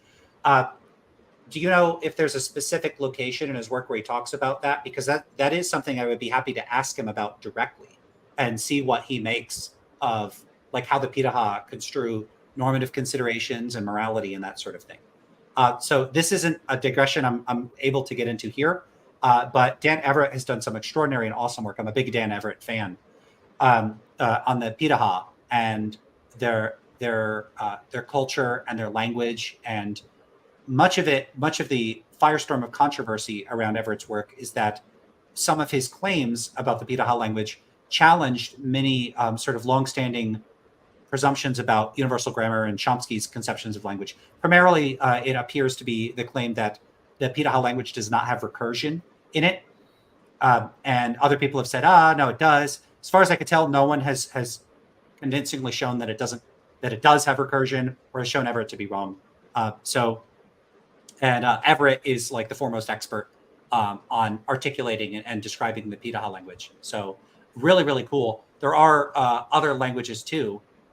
So what makes Pitaha interesting as well is it's a language isolate, meaning that it has no existing close family, like related languages that are spoken by anybody. There are other language isolates in the world. And I do wonder at, if people were looking into languages around the world, what sorts of characteristics we would find in those languages that could differ in such a way that it would impact how they went about doing philosophy. And I'm speaking both of languages and cultures and the dynamic interaction between the two. I think it's a fascinating topic. And I did see that there's a new podcast coming out that looks at philosophy in other languages besides English. And I don't mean like French and German. I mean different languages from around the world. And that could be really cool. Eastern philosophy, maybe. Yeah, and that would be another big one. I mean, so you know Hindi. Do you know any other languages? Yeah, I know Malayalam. I understand a bit of Tamil, and I understand a bit of Punjabi. So yeah, a few of those languages in India. Cool. Okay, and I'm assuming that there's all sorts of interesting ways of thinking about things, like the relation between those languages and philosophical questions. I've never read philosophical works in these languages, Hindi and Tamil. I've only read in English, but I would love to work on that, obviously. It's going to be interesting. Yeah. You can suggest me, I mean, what I can do to understand the distinctions between English and all these languages in the philosophical circle. Yeah, you could suggest me what I can do. That's going to be interesting. Okay. So I want to say hi to Mahayanist. He's from our Discord group, right? Yeah. We're gonna speak about the self and the illusion of free will in some video. Yeah, we were speaking about that. Yeah, we'll do that soon. Cool. So, let's go ahead. Okay, let's keep going. Yeah, sure.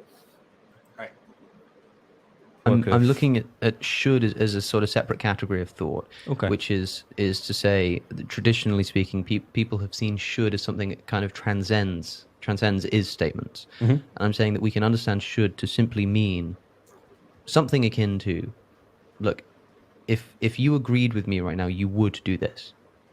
It keeps it in the realm of is. It's fairly trivial to say, like, perhaps the best obviously way... if you agreed with me, then you would agree with me and you would feel as though you should do this. But instead of saying like, if you agreed with me, then you believe you should do this, I'm saying if you agreed with me, then you would do this, because you will act upon that impulse, because if you're sort of seeing shoulds as an impulse, as a kind of desire. What I'm saying is should essentially means if you could see things the way that I saw them, then you would do this, because I know that you and that doesn't necessarily mean you have the same desires as me. It means like, I believe that the best way to act in accordance with your desires is to do this. Is to like use route B. The best way in accordance with your desires is to use route B. So you should use route B. Right. Like, I mean, if you could see it the way I saw it, you'd use route B. That doesn't mean if you had my preferences. That means if you could understand the way that I'm viewing your preferences. But they would necessarily... Oh, okay. I see what you're saying. But I think like... Yeah, he's still assuming he knows what their preferences are. Yeah. It's strange. Why do that? Why not just say, look, there's facts about your preferences, there's facts about what actions would achieve your preferences, and then there aren't any other facts. That's where we disagree. He just assumes that the fundamental desire, fundamental preference is shared by every human being. So that's where we disagree with them. Yeah, and I think that ends up leading to, I don't know what to call it, like not the best, like I'm sympathetic to what he's trying to achieve here, which is in a certain sense to try to, I don't want to say naturalize, but render intelligible the substantive content of normativity of all claims. Exactly. And that's good. And it's roughly in the ballpark of where I think you and I are. I think that this major contention has to do with the difference in my view and perhaps your view that do you think, I don't even know if I asked, like, do you think it's all reducible to happiness and suffering? Like people's attitudes or values? No. And even if we did care about happiness and suffering, there are sort of second order facts about how we care about happiness and suffering. So for instance, let's say I cared about happiness and suffering and I don't really care about anything else. That doesn't mean that I care about it in an indiscriminate way. A person can say, look, I care only about happiness and suffering, but I also assign more weight to my own happiness and suffering and the happiness and suffering of my friends and family. So, for instance, people care more about their own children than other people's children. And I don't think that's reducible to just being concerned about happiness and suffering. They assign greater worth to the happiness and suffering of their own children rather than other people's children. And so they're assigning extra value that is not itself reducible merely to happiness and suffering. They're saying this person's happiness and suffering counts for more than this other person, independent of the like quantity of happiness and suffering. So they don't treat all happiness and suffering as of equal value. Some of it is more or less valuable depending on the relation of the experiencer of the value to them. So that is totally left out of any view that implies a kind of impartiality to one's concern about happiness and suffering. And this is a very serious problem, because let's say you wanted to say, look, all of morality is based on well-being and suffering, but everyone considers their own well-being and suffering to be 100,000 times more important than anybody else's. You're basically going to get a bunch of egoists or people that are extremely selfish. People. Yeah. And so that's completely consistent with only caring about well-being and suffering and just weighting some well-being and suffering more than other people's well-being and suffering.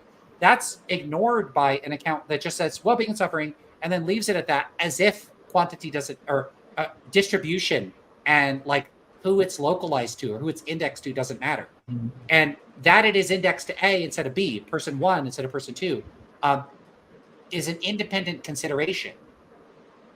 So that seems like, and what would the psychological claim be? That people don't, in fact, assign more value to some people than others? Of course they do.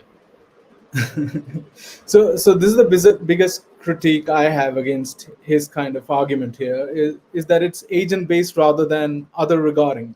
So I think you would agree that morality should more or less have an other regarding element to it. But he just talks about it in a hedonistic way. Like he would say that you desire the pleasure of your children or your loved ones because you derive pleasure from it.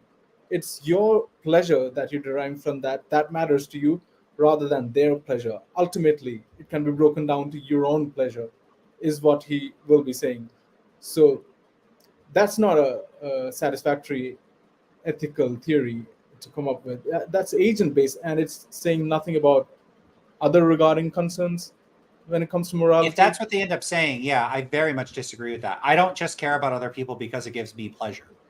Exactly. People care about other people as ends in themselves. So I hope they don't say that, because that just strikes me as even more psychologically implausible. It's psychologically plausible enough to say people only care about well-being and suffering. It's even less plausible to make a more specific claim that they only care about their own well-being and suffering. Own well-being, yeah. But Alex ends up saying that. Okay, well, let's see. Yeah, I want to see how much of the video we get through. You were like 3 hours, and I was like, that's too much. And we got what? Like 5 3 minutes. 3 hours would be great, because I think it's a fair. We could just do a round 2. Maybe we can do that, but I think the most crucial video that we're going to analyze is going to be Isaac's at the end. That YouTube video. Okay, is it in this clip? No, I've sent a link for that. It's not in this clip. I thought so. Maybe we can do the clip right now, and maybe we can analyze Isaac's video in a later episode. What do you think? Do you mean go over to Isaac's clip now? I don't want to. No. I mean, complete this one first. Yeah. And maybe we did. If we could get through it, I'll try to get through more of the video before commenting. I know I had like a 20-minute setup, so let's go. Route B. So you should use route B. Right. Like, I mean, if you could see it the way I saw it, you'd use route B. That doesn't mean if you had my preferences. That means if you could understand the way that I'm viewing your preferences. But they would necessarily. Oh, okay. I see what you're saying. But I think it's a fairly trivial definition, and I think that you could use those things interchangeably. It's like if I say, oh, you really shouldn't be late to work today. It's like, look, if you could see things the way I'm seeing them right now, if you knew our boss, if you knew what the consequences were going to be, like I do, then you just would not be late for work. I think that's what we kind of mean when we say should. Now, it can be. If it's not, then that's the next point. It's like, I think it should be. And there's a reason for this, which is because I think that is the most helpful way to construct a theory of ethics. Mm-hmm.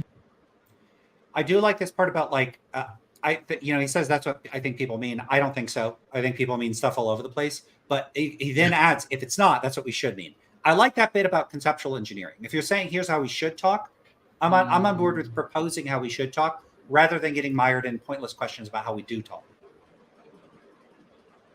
Conceptual And engineering. keep it in the realm of ises, because you'll notice that if we define ought and should as if you could see things the way I saw them, then you would do this. It becomes, which is the same thing as you're essentially striving for, a descriptive statement. Yeah. And if we can turn oughts into descriptive is statements, then we can get an ought from an is, because the ought is just an is, if you see what I'm saying. Yeah. So I think it's at the very least useful to try and find a way of doing that. The question is, are we justified in doing so?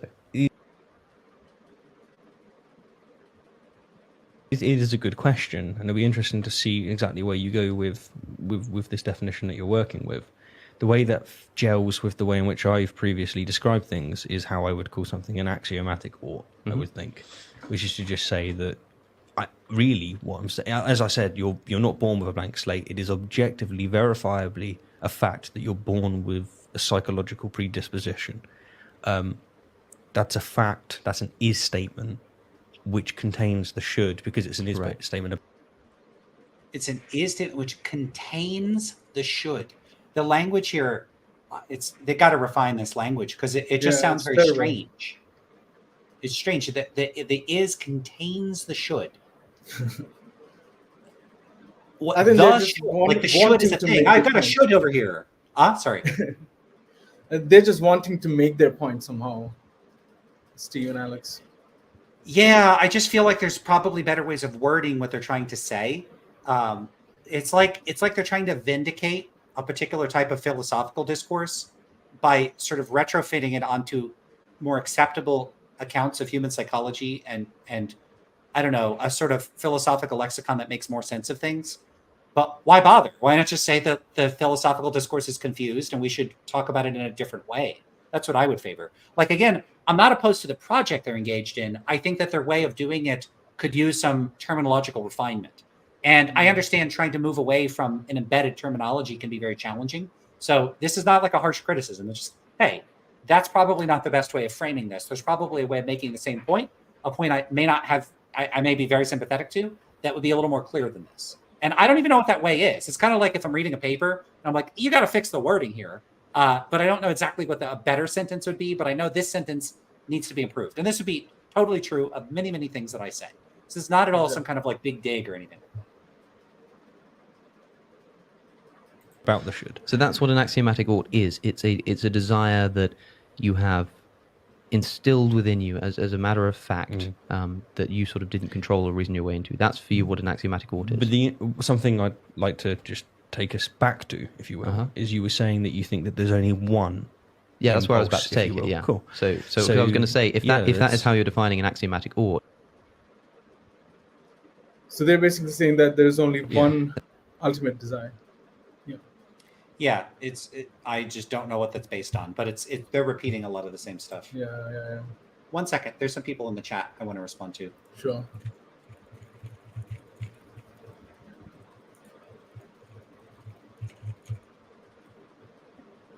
And there's a comment from earlier, but I don't know if we're going to get a chance to address it. So if we do, we do. If not, we don't. We won't. But Mahianis, thanks for the additional comments. I saw that you followed up on some of my questions about Dan Everett.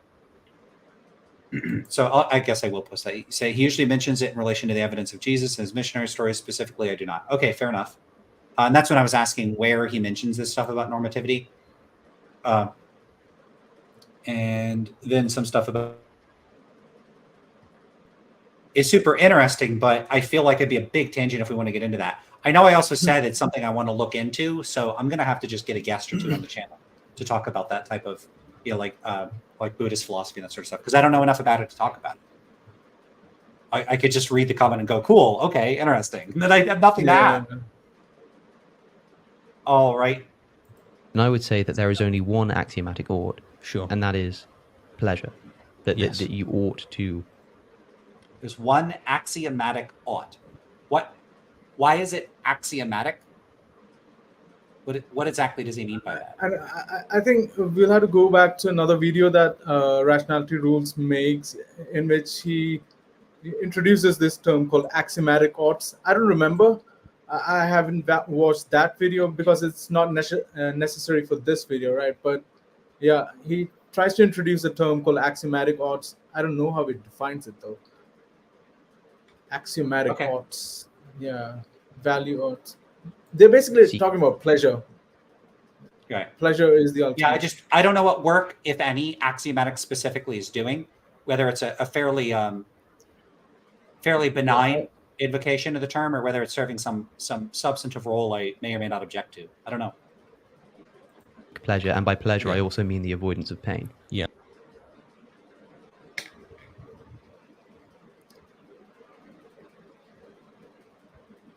But as far as breaking it down to one thing, yes, it really is just all down to pleasure. Okay. And I find that no matter who you talk to on the topic of morality, no matter where they're coming from, be them religious, as I was saying earlier, or whether them being secular, although there's a significant amount of the secular population that just believes it's just a cultural construct, which drives me nuts. Uh-huh. I think it's sad.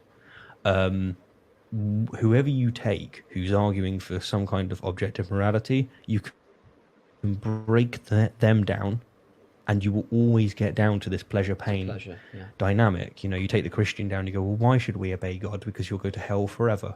Why should I care about that? Because suffering sucks. It's like, okay, you've just went all the way back down to pleasure and pain. You're just wrong about your is statement, which is that a God exists and it's going to punish you for using the brain that it apparently gave I you. mean, what?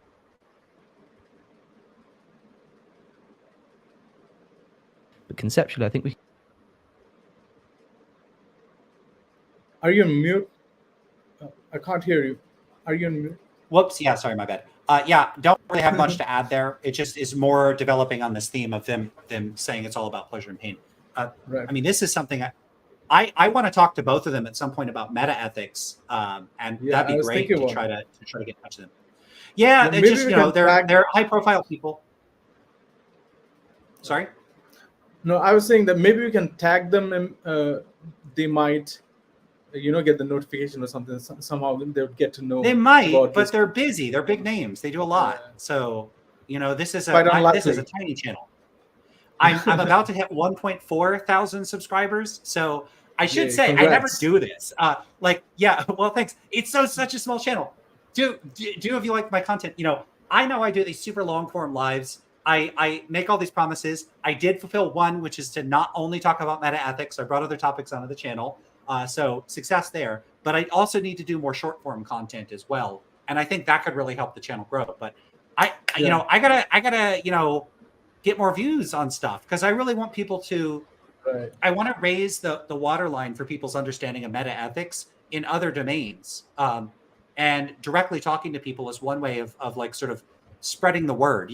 Even if you disagree with my views and you think I'm wrong about a lot of stuff, I at least hope to clarify that I think that this is a big topic, and it's a big topic that is frequently misunderstood.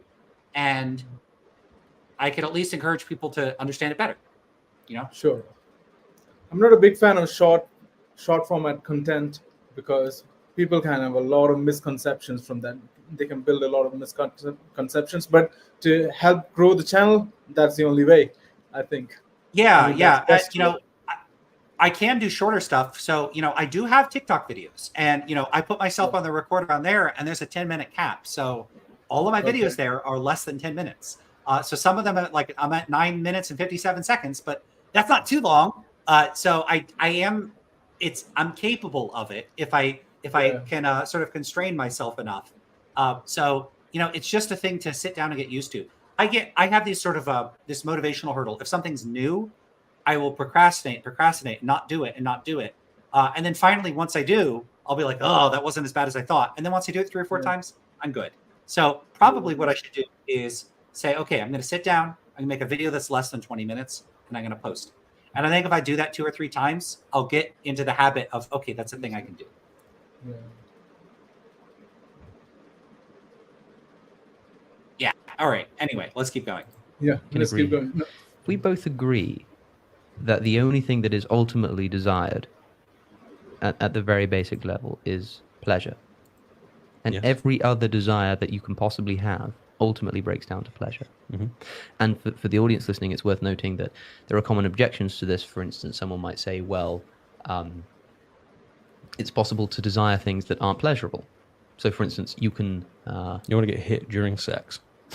Yeah. Okay. So that's one way. People often say, like, what about sadomasochism? It's like the way that we're defining pleasure is almost by, like I said earlier, it's kind of like a tautology. It's like pleasure is Derek Parfit essentially defined it by saying it is essentially what is wanted when experienced. By definition, that's what like pleasure if you talk is. to the people that are getting here, Yeah. they will probably tell you that they're getting more pleasure Like, out of yeah, that I mean, a than pain. sadomasochist is basically defined as someone who takes pleasure from things that other people would generally consider to be painful. So that's not an.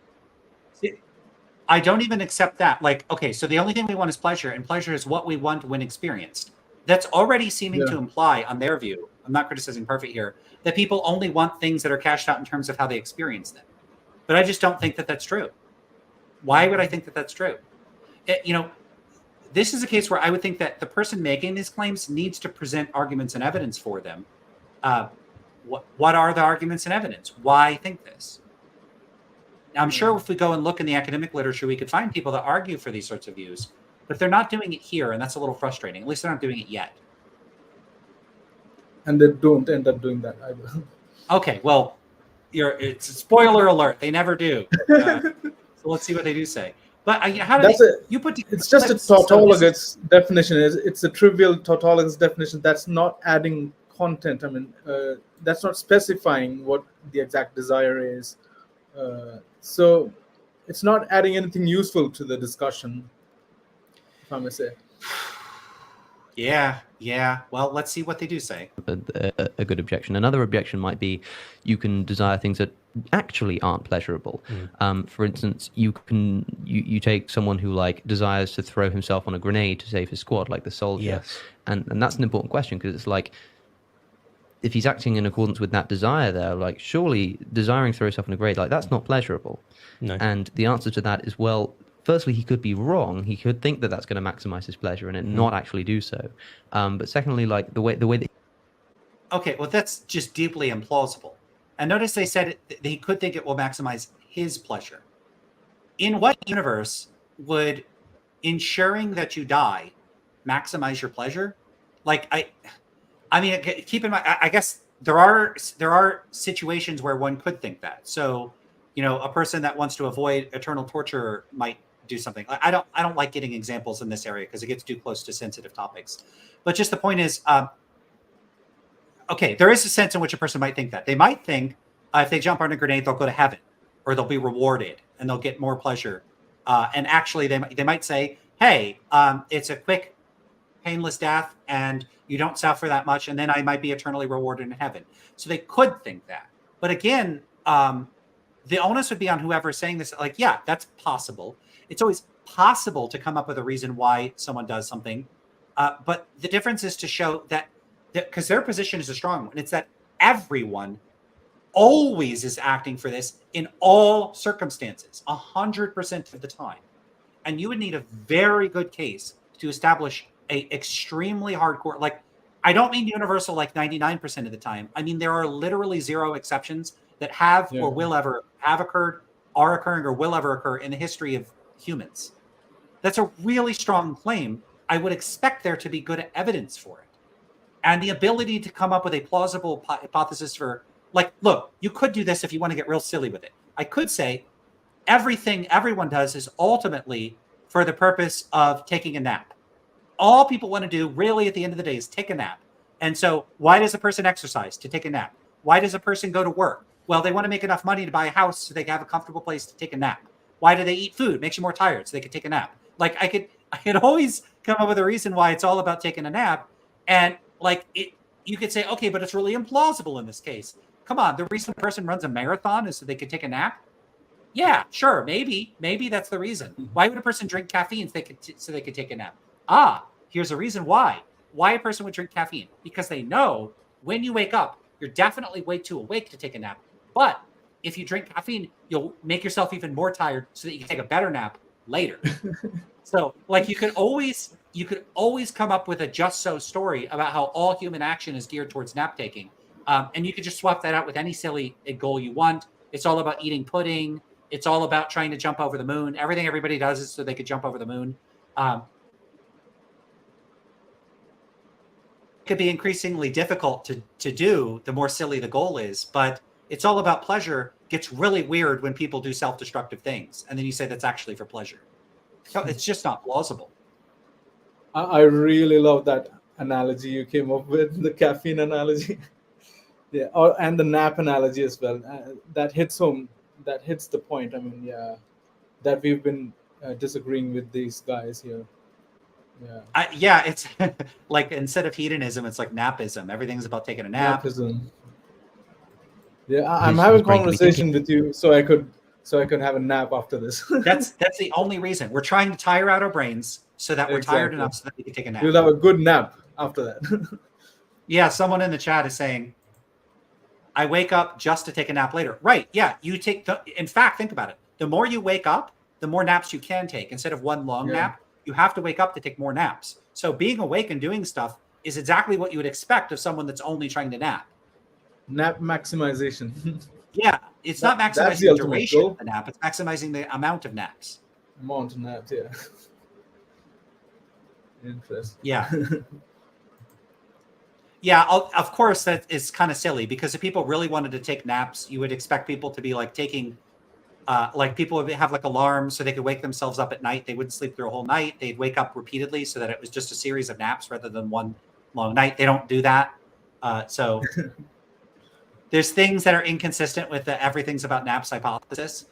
But you could say they're just not in possession of all the facts. They don't know that there are better ways to take naps. So the reason people sleep the whole night through is because they're ignorant of the best ways to take naps.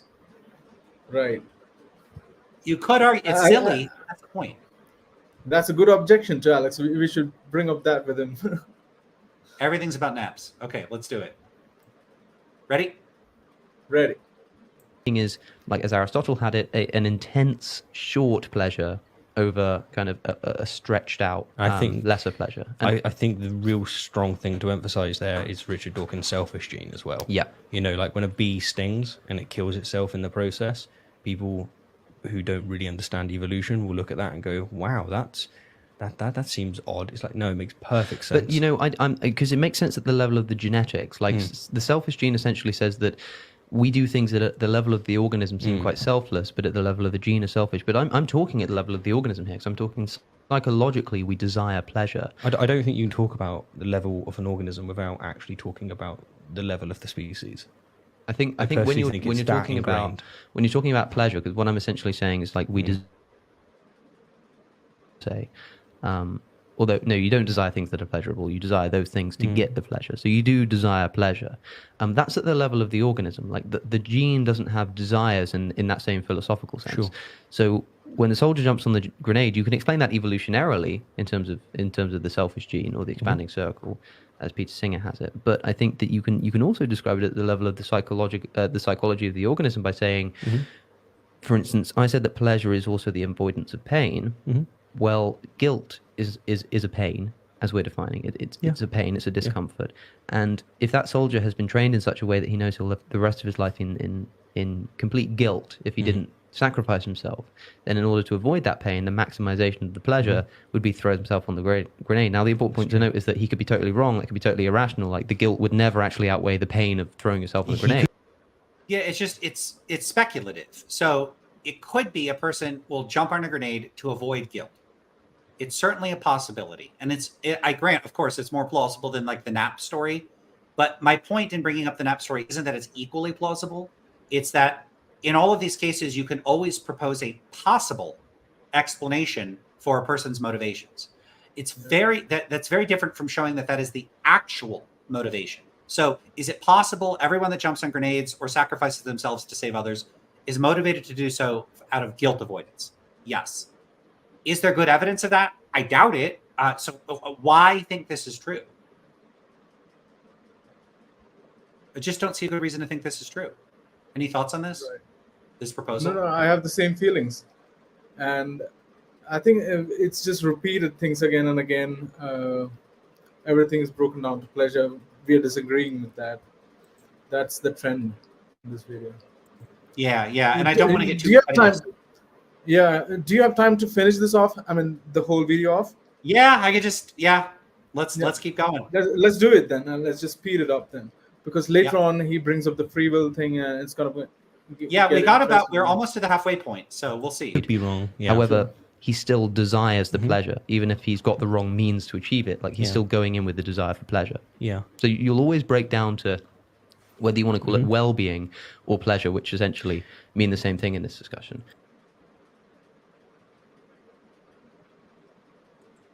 To me, without kind of necessarily realizing it right now, we've got two important premises that are hanging in the air that if we just trivially put together, we've got an objective theory of ethics. Give it to me. So one of the premises is this idea that the only thing that you can desire ultimately is the maximization of your pleasure. I don't know if it's your pleasure, but it is pleasure. Like, this is where the selfish gene plays a big role. I think it has to be your pleasure. So when you say like your pleasure, when you say you want to maximize everyone's pleasure, like again, that could be true. Not necessarily everyone's, your tribe's. Or someone else's. Yeah, let's just say someone else's in any sense of the word. Like, yeah, that can be true, but only true in the sense that as a derivative of that, the reason you desire someone else's pleasure is because of your own pleasure. Okay, yes. Because I see what you're saying. again, the gene, Wait, is he agreeing with that? as you've rightly pointed out there, the gene could. So the only reason you care about other people's pleasure? I got to hear that again. Hold on. Let's just say someone else's in any sense of the word. Like, yeah, that can be true, but only true in the sense that as a derivative of that, the reason you desire someone else's pleasure is because of your own pleasure. So the only reason people care about their children is because it gives them pleasure to do so? Pleasure. Yeah, they are saying what you said they were saying. Can I say that again? Why think that's true? Why think that's true? Like, look, I'm not saying it can't be true, but why think that it is true? You don't have enough justification to have that belief. Also, I know this is a bit of a double standard because I'm taking 2 hours, and I know I'm doing way too much talking here, but why is it taking them this long to say something like that? I don't know. Maybe that's a lame concern. They're not taking that long. They're taking, 15 minutes? It's not that bad. I'm being silly. Okay, yes. Because, I see what you're saying. again, the gene, as you've rightly pointed out there, the gene could have wired you to be irrational. Like, it might not actually be in my interest to make sure that you are, like, hydrated if I offer you a glass of water. Like, that might not actually be in my interest. From a selfish point of view, it isn't. Yeah, but my genes have wired me to believe that it is. Yeah, and so you can be wrong on that. But does that mean you're wrong? Because if your desires are not aligned to what you think maybe they should be aligned to, which is your survival, but they're actually aligned to survival of your tribe or your species, then that's just the facts. Well, what's true, what's happened here then is that you've got a situation where even if the reason why we've developed pleasures is for our survival, and even if it's wrong in the sense that byproduct or to your personal survival, it's still a fact that the reason why I care about you having the pleasure of being hydrated when I have your glass of water is because your hydration, which is a pleasure, brings me pleasure or avoids my pain. That is still true. And that is actually true. Like now, it might be misguided in the sense that evolutionarily that's not good for me, or let's say that's not conducive. That's not conducive to evolutionary development. I want to avoid like good or bad. So I'd say it is conducive to evolutionary development. But I'm saying it doesn't matter whether it is or isn't. What is a fact, and we can know, is that the reason I care about your pleasure is because I derive my own pleasure from that. Yeah, that's premise one. That's a fact. So ultimately, we desire our own pleasure. Yeah, and that's the only thing that's desired in itself. Yeah. Now, premise 2, we haven't discussed.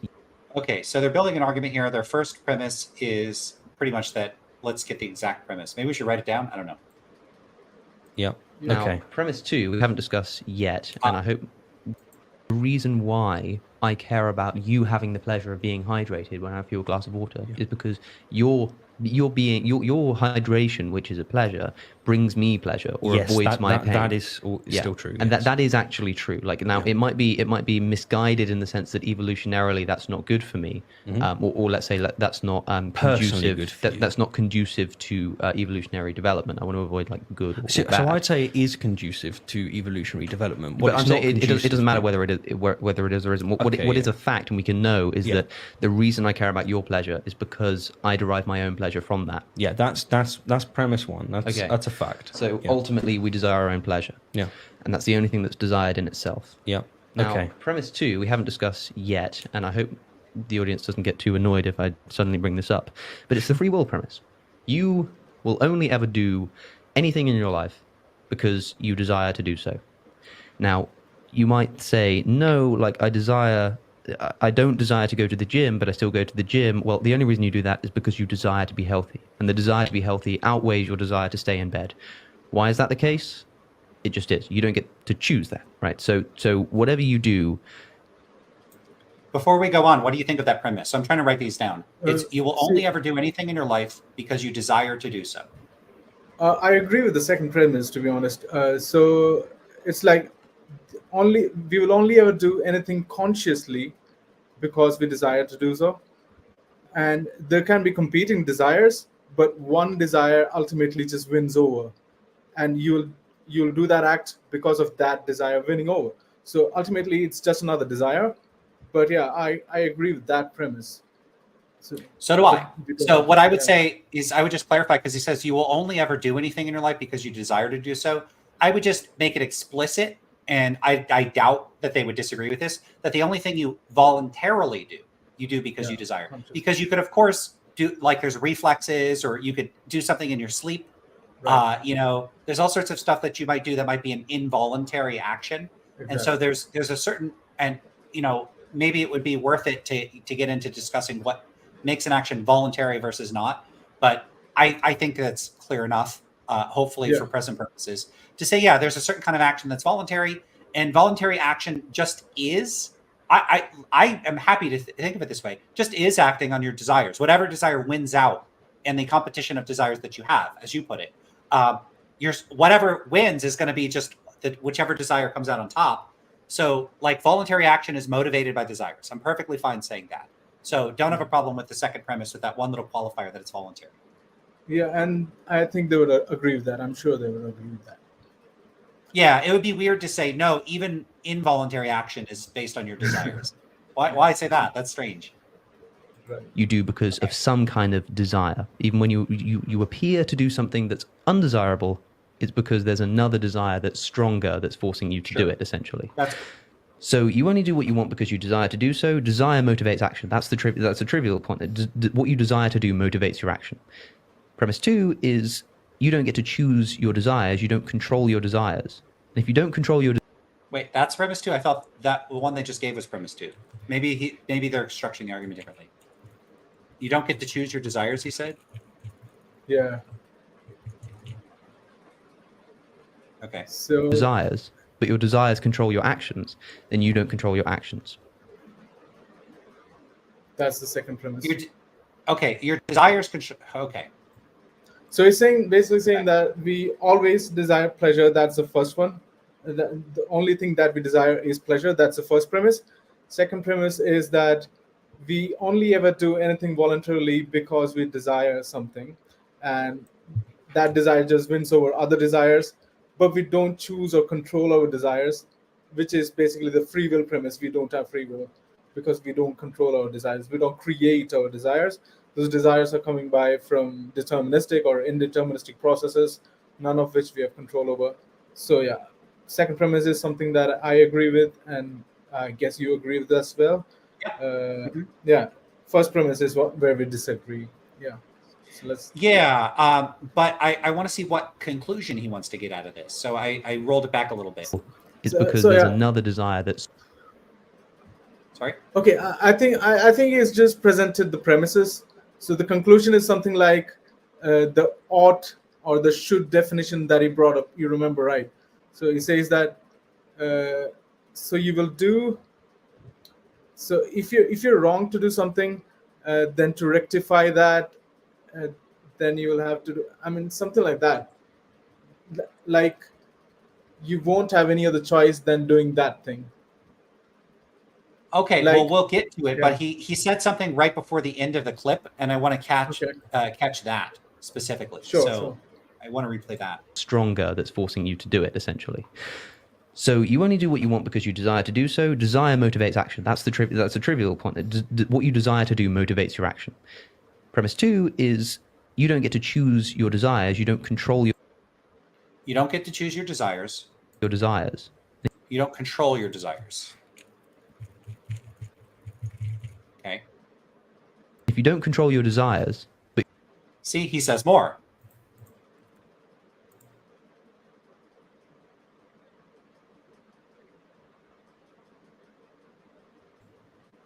If you don't control your desires control your actions. Your And desires you don't control your actions. Yeah. If your desires control your actions, you don't control your desires because you don't control. You don't control your actions because you don't control your desires. And he says some final part here. Control your actions. And you don't control your actions. Okay, so there's something a little off about that last part. So he says if you don't control your desires control your actions, you don't control your actions. It's a little strange to say my desires control my actions, not me. As if the desires aren't like an expression of who I am as a person. To where okay, so you're saying, all right, when you engage in voluntary action, you act on your desires. But since the desires, you don't control those, and they dictate what your actions are, you aren't the one that is in control. It's the desires themselves that are doing the controlling. But like, what would it mean for me to be in control of the action, not my desires, when the me is only cashed out in terms of like my psychological states? Like, if I say, look, I'm in control of my actions when I do what I want to do, but then you say, nope, because when you're doing what you want to do, it's not you doing it, it's your wants doing it. So your wants, it's like, it's a bit like if someone, shoots a gun and they say, Your Honor, I didn't shoot the person, the gun shot the person. It's strange. Like, I think it's just trying to point out that free will doesn't exist. That's the entire premise. The second premise, that libertarian free will doesn't exist. That's what it's trying to point out. But like, we could set libertarian free will aside. I find something very strange about specifically saying your desires control your actions, and so because of that, you don't control your actions. Yeah. How else would I control my actions? Let's say I did control my actions. What would that look like? Mm-hmm. If I control my actions, presumably I have desires, and then I'm in control when I am able to act on my desires and get what I want. So the desires are like the mediator of me. I am in control of my actions when I act on my desires. So like, imagine this in a sense where we're not talking about free will. We're talking about, let's say, an emperor in charge of a country, or a king, or a ruler. The ruler's in charge of a country. And the ruler wants certain outcomes. They want to be really wealthy. They want to be loved by the people. And they could implement various policies, right? And so they implement policies thinking, okay, if I implement this policy, I will get what I want, which is to be wealthy and loved by the people. They implement the policy, and then it succeeds. They get tons of money, and everybody loves them. Are they in control? It seems like they are in control. It'd be really weird to say, no, that ruler is not in control of their actions, because it's actually their desires that control their policy-making decisions. And so their desires are really ruling the country. The king doesn't rule the country. The desires rule the country, because the king is ruled by the desires. So I am me. I'm this passive person. And then I just find that I have desires, and the desires are doing all the work because I don't control the desires. If you want to say that's some kind of refutation of libertarian or objection to libertarian free will, fine. I'm not a proponent of libertarian free will, but there's something to me that is conceptually strange about treating me as fundamentally distinct from my goals and desires, such that if I'm able to act in accord with the goals and desires and achieve everything I want to, I'm not really in control because the desires were doing the work. That just sounds weird. I don't know how else to put it for now, so I'll just leave it. That sounds weird to me. It's just a definitional disagreement, I think. The definition of control that you want to use and he wants to use. I mean, I'm in agreement with him on this definition of control that he's trying to use here. because the main point to remember is that you are not in control of your desires. That's what we have to stress here. I think you are not in control of your desires, and yet your desires control your actions. Therefore, it's just the desires determining your actions, and you're just a witness of the desires. So that's the point he's trying to make. So it depends on the definition of control, but if you want to just understand what he's trying to say, I think you got the point, right? No, we can have disagreements about definitions and words, but I think you got the point. He's just trying to refute libertarian free will here. Yeah, I don't like the framing, you don't control your actions. I think I do control my actions. That doesn't mean that I think I have libertarian free will. So this is going to come down to disputes about how we want to phrase things. I don't think I use my desires. So we may agree on all the facts that are important, but we may just disagree on how to frame things. But I do find it a little objectionable to say you don't control your actions. Because I think any view of control over action, which holds that you have to have control over your goal states and not just like how you execute them, means you don't have control. I think he might be construing control so narrowly that the only way anyone could have control is on like super weird libertarian views, and that you just can't control your actions unless you're a libertarian about free will. And that, I think, Lance, yeah, go ahead. I was just going to say, I don't think we should hand over the notion of control of action to libertarian. But why let the least plausible view about free will dictate what terms we use? So you know what I think? So I think Alex is just trying to make Steve understand the point. Maybe if he's talking to you, he will use different terminologies and definitions. But because Alex and Steve agree with each other on free will, I think he's just trying to simplify it and trying to get on the same page quickly and move on to the. Yeah, I think that's what he's doing. But maybe he will use other definitions and terminologies if he's talking to you. Yeah. That's fair. And I'm being a little nitpicky with the language, and I'll just acknowledge that. Let's move on. If it's the case that whatever you do, you can only do because you desire it, which is the free will argument. You'll only ever do what you desire, and you're not in control of your desires. Yeah. But it's also the case that the only thing that you can actually desire ultimately is the maximization of pleasure. Yes. And any time you do anything, it necessarily and logically follows that you must believe that what you are doing will maximize your pleasure.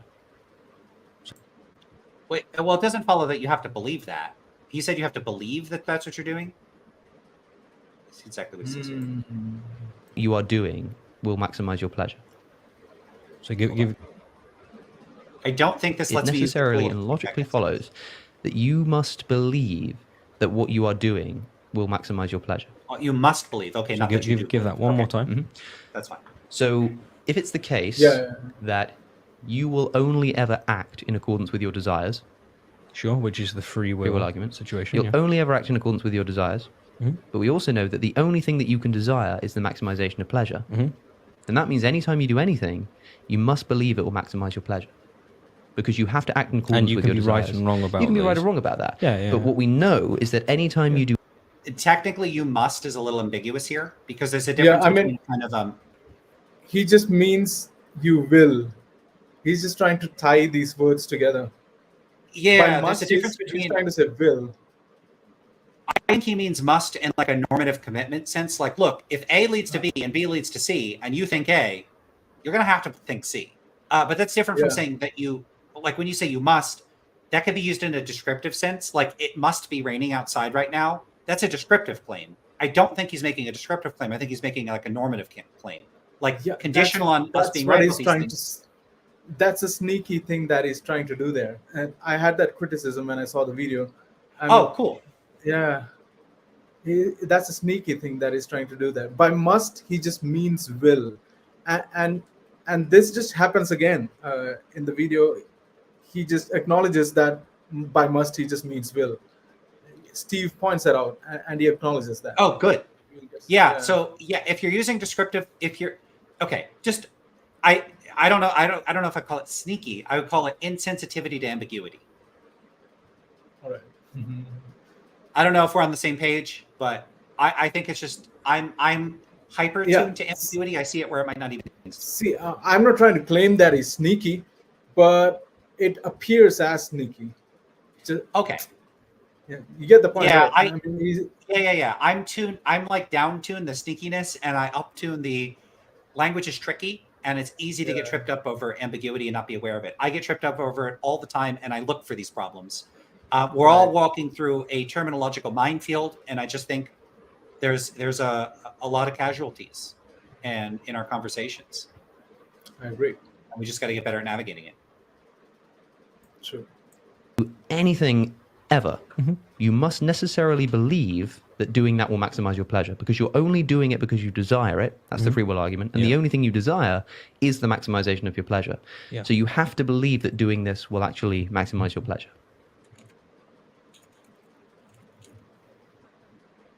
So whenever you act in accordance with your desires, and your desires are for pleasure, you know that whatever you act, whatever you do, it's because you think it will maximize your pleasure. Like that just logically follows. Yeah.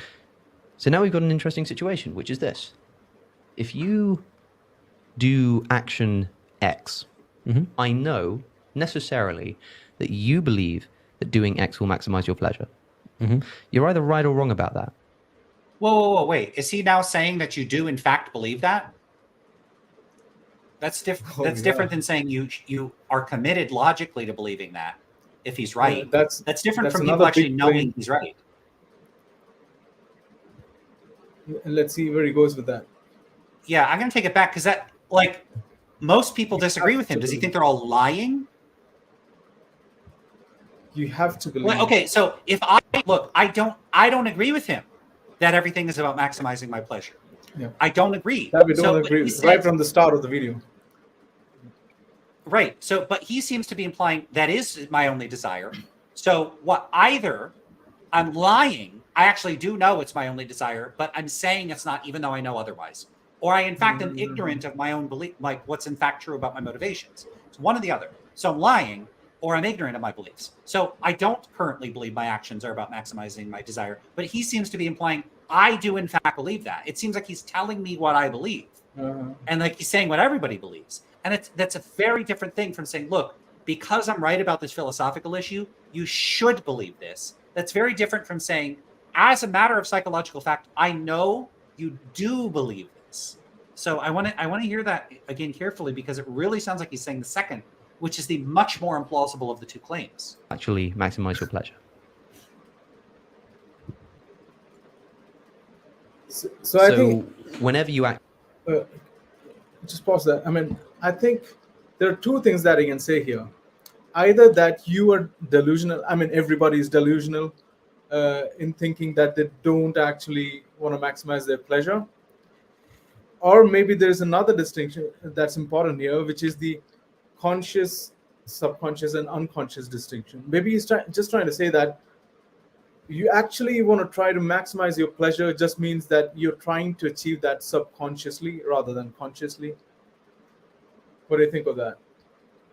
Maybe, but then he's talking about beliefs. So I have unconscious beliefs. And if he does mean that, why not say that? Right. Yeah. But then the only option he has left with is that to say that we are delusional in saying that we don't want to maximize our pleasure. Yeah. Or lying. Like we all know he's right, but we're all lying about it. It's strange. Okay. But even if he agrees that we are not lying, we are just being honest. This is what you try to say, that you're all delusional in saying that you don't want to maximize your pleasure, which is strange. I don't agree with that.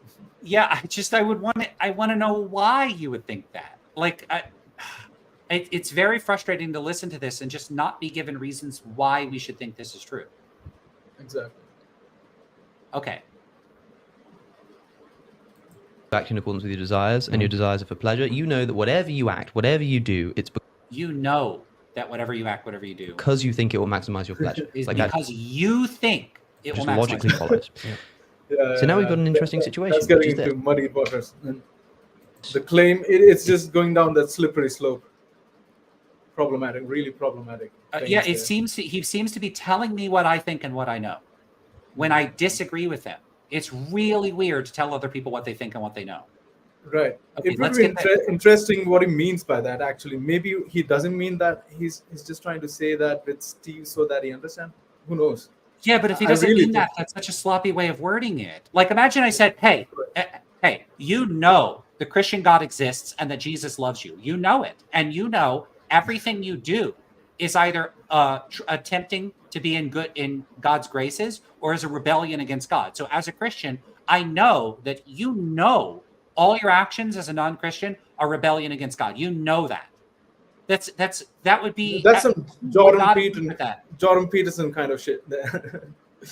Well, it's just that everyone would interpret that the way it's probably intended, which is that the person they're talking to is dishonest and is unwilling to admit that the other person's presumptions about their motivations are correct.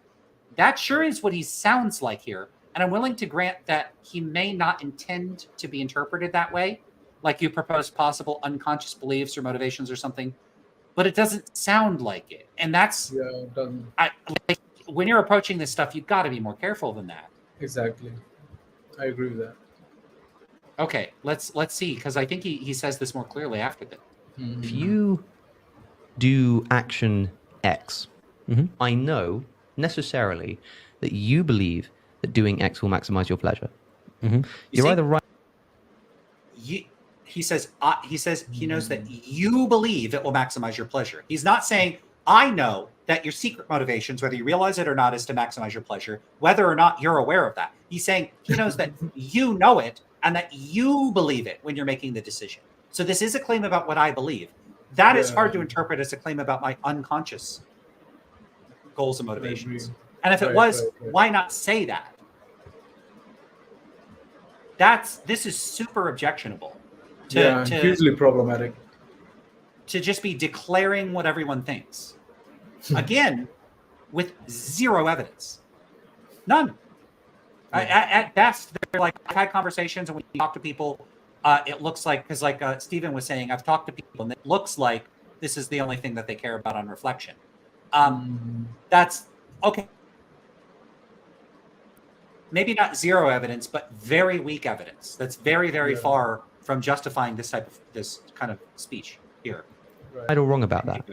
Yeah, you're either correct or incorrect that will maximize your pleasure. That's something also that we agreed on earlier today. And you'll see how this is very similar to the moral view that you were espousing, why I essentially say that I pretty much agree with you now, but use different language. So I agree with you, but use different language. Yeah, so someone in the chat here is saying, Lance, I think they're defining it tautologically in such a way where it does follow. Yeah, I mean, maybe they are, but that might still be objectionable because, for instance, the point I made earlier with that Parfit quote, I don't think that people only care about like the good stuff they get out of their experiences in the first place. So if they're baking in certain assumptions about the contents of what we could care about that are substantive, and they would exclude things like non-instrumental moral concern for principles or virtues, then yeah, I think this is still very, very questionable. And that wouldn't be tautological. There would still be an open question about whether you could value something other than the contents of experience. So I don't know if this is a tautology or not. If it is a tautology, why bother talking about it? If it's not, I want to be much clearer than I am on what they're saying here.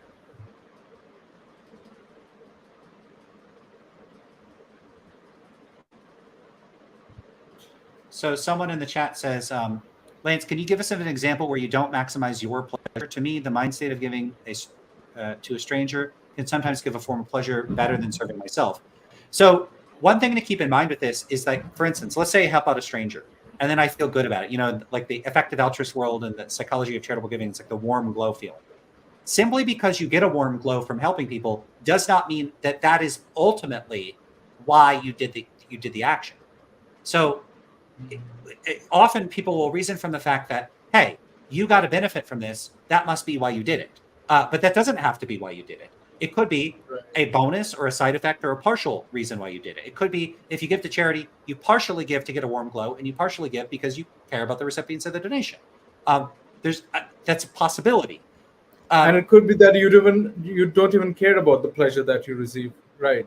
It's all about right. Just because you get the pleasure doesn't mean that's a motivating factor. Yeah. So what people will often do is they'll reason in this way. If I could point out that in fact you get a benefit from performing an action, then I can conclude that therefore the reason you perform the action was to get the benefit. And that doesn't follow. There's going to be a substantive psychological question about what in fact motivated you to perform the action. And the mere ability to point to benefits doesn't show that the benefits were the, again, not just a motivating factor, but the only motivating factor. That's what would have to be demonstrated. And you would have to not only demonstrate that, you would have to demonstrate that literally 100% of all voluntary actions are always and everywhere for all people, always directed towards the benefit, them being personally benefited by the action. Simply the ability to say, hey, some people sometimes do things for exclusively for benefits, or so I can come up with reasons. Like, none of that is good enough. None of that is good enough to make an absolute claim that all action is only and always reducible to personal benefits. That just not, it's not good enough to say it could be. It could be doesn't mean it is. Again, it could be we're always acting to try to take naps. It's possible. Possibility doesn't show that it is in fact the case. Right. And what do you think? Is jumping on a grenade to save others is one of the good answers to that question that he asked? Where yeah, I think so. Want to try to, yeah. I think people jump on the grenade because they don't want the people around them to be hurt. Done. Not because they're deriving a lot of pleasure from that. No. I mean, it could be a reason. People have different goals why they do things. Someone could jump on a grenade because they could think this. In the 2 seconds they have to decide, they could think, oh my God, if I jump on that grenade, I'm going to go straight to heaven. God will love me. And they jump on it. Totally selfish motive. Could be a reason. Another reason a person could see that is they could think, this grenade is going to hurt everybody. If I don't jump on it. And they jump on it. They were not motivated by personal benefits. They had the goal, I don't want the people around me to be hurt. I want to help my friends and protect the people around me. And they acted on that goal. And that goal is not, I value my friends and the people around me because they give me pleasure. Again, if someone thinks that that is the reason why they have, because you could always tell a story about, well, why do they value their friends and family and want to protect them? Because their friends and family give them pleasure. And so in that split second, they're making this calculation of don't jump, I'll suffer the guilt and shame of not acting to protect my friends and family. Do jump, I may die, but it would be worse if I didn't because I won't suffer or enjoy anything afterwards, but at least it'll be better than not jumping. And so it's the worst of two decisions, like it's the least bad of the two decisions before me. So if you could construe this as when the grenade lands near you and you have a chance to jump on it, you're now given two bad options. You live your life in guilt and shame and humiliation, or you save the people around you, which at least doesn't have that. So you pick the least bad of the two. But yeah, that's a possible reason. But again, the view would have to be literally 100% of the time. Everyone who has always done this in every circumstance, in every similar circumstance, has always and forever done it specifically and exclusively for completely self-regarding reasons. Again, merely because you could speculate that that it could be that that's a motivating factor does not establish that it is a motivating factor, or the only motivating factor. If you want to show that, present empirical evidence that in fact people are only motivated in that way. And they just don't have it. They just don't have it. Sorry to get all fired up about that, but I'm glad you gave me a video that got me fired up rather than one where I'm like, I don't care about this. But we really hit home this point because Alex has made this point in several of his videos. He's made a talk in Oxford and many other places saying that ultimately we desire pleasure. But yeah, it becomes really important to hit home that point that he made. And you just really did that very well when you use this example of the grenade. Yeah, I do worry, this is either going to be I worry that there's a trade-off here. And I think you made this point earlier. And I think I'm persuaded if this was your point. Let me know if it's a different point. It feels like vacillating, or it's unclear whether they endorse one of two positions. One position would be trivially, this is just true by some sort of, it's like an analytic truth or some sort of truth that's true by definition. In which case they might as well just say, look, people desire what they desire. We act on our voluntary action is acting on your desires. What is voluntary action? It's desire-based action. What is desire? It's acting on desires. It's voluntary action. It's just a big circle of empty definitions. They're either saying that, in which case, what's the point of any of this discussion? Because nobody could possibly disagree with them. But if it's trivial, I don't see that anything substantive and philosophically interesting would follow from it. If it's non-trivial, then it looks like that will require them to be making substantive psychological claims about people that may differ from those people's actual motivations or goals. In other words, like either their notion of goals or desires is so inclusive it includes everything people as a matter of descriptive fact do care about, or they're using the term in a narrow way and then supposing as a matter of empirical fact that everybody does have the narrow set of desires that they think that they have, in which case then I would want to see the empirical evidence. So it's like a trade-off. This is either vacuous and a big waste of time, or it's a very questionable empirical claim that for which they presented no empirical evidence. So it seems like one or the other. Right. So I don't know what to do with that. Yeah. Let's move ahead. If you are wrong, and it's not the case that doing X will actually maximize your pleasure, then that's because you believe something that's incorrect. You believe a false piece of information about the natural world. You believe something wrong. Yeah. But the only way to correct that belief would be in such a way that would make you act differently.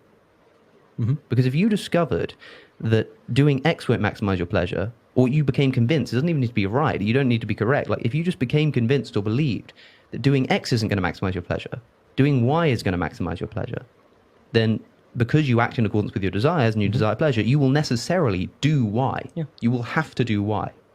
Yeah. So when you do X, I can say that that indicates necessarily a belief you hold about X that is right or wrong, and right or wrong in such a way that could only be rectified if you acted differently.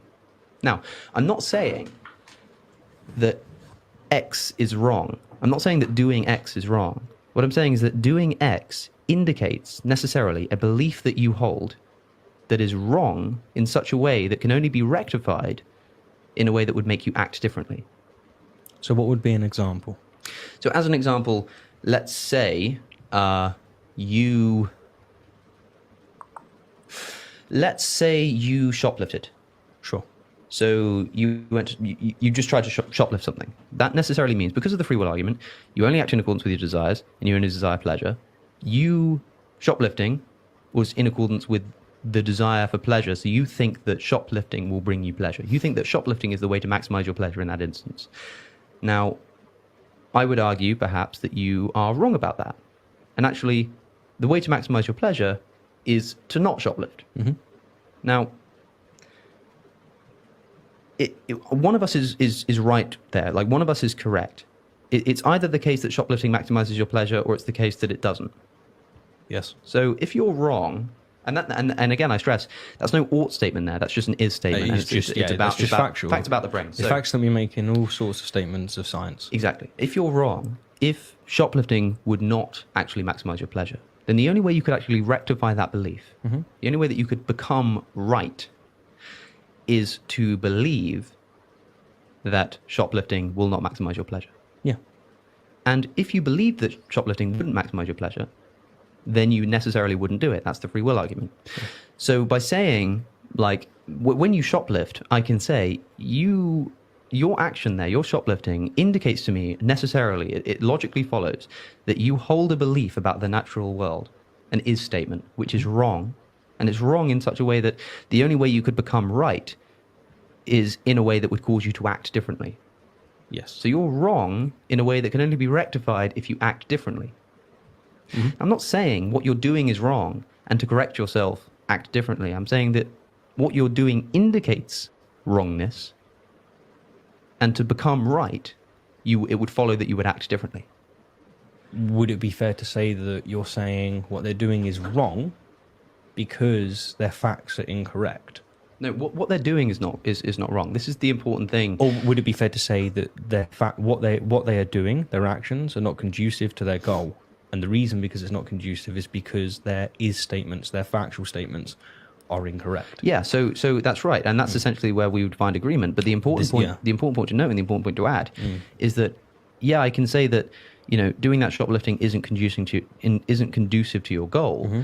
But I can also say, like, I know what your goal is, Mm-hmm. and I know that if you became convinced that doing this isn't conducive to your goal, you would act differently, like as a matter of Yeah. fact, as necessity, because there's no free will. Mm-hmm. And we can perfectly agree on that because we both agree with the free will We do. argument. And again, if you don't, then you're going to have to... Yeah, you can watch those videos. Yeah. But it just becomes the case that we have kind of fell into an agent-based ethical theory. Because I will note they're referencing another video, so maybe they have an argument for this view in other videos. No, I think they're only talking about the free will videos in which they're debunking free okay. will. Yeah.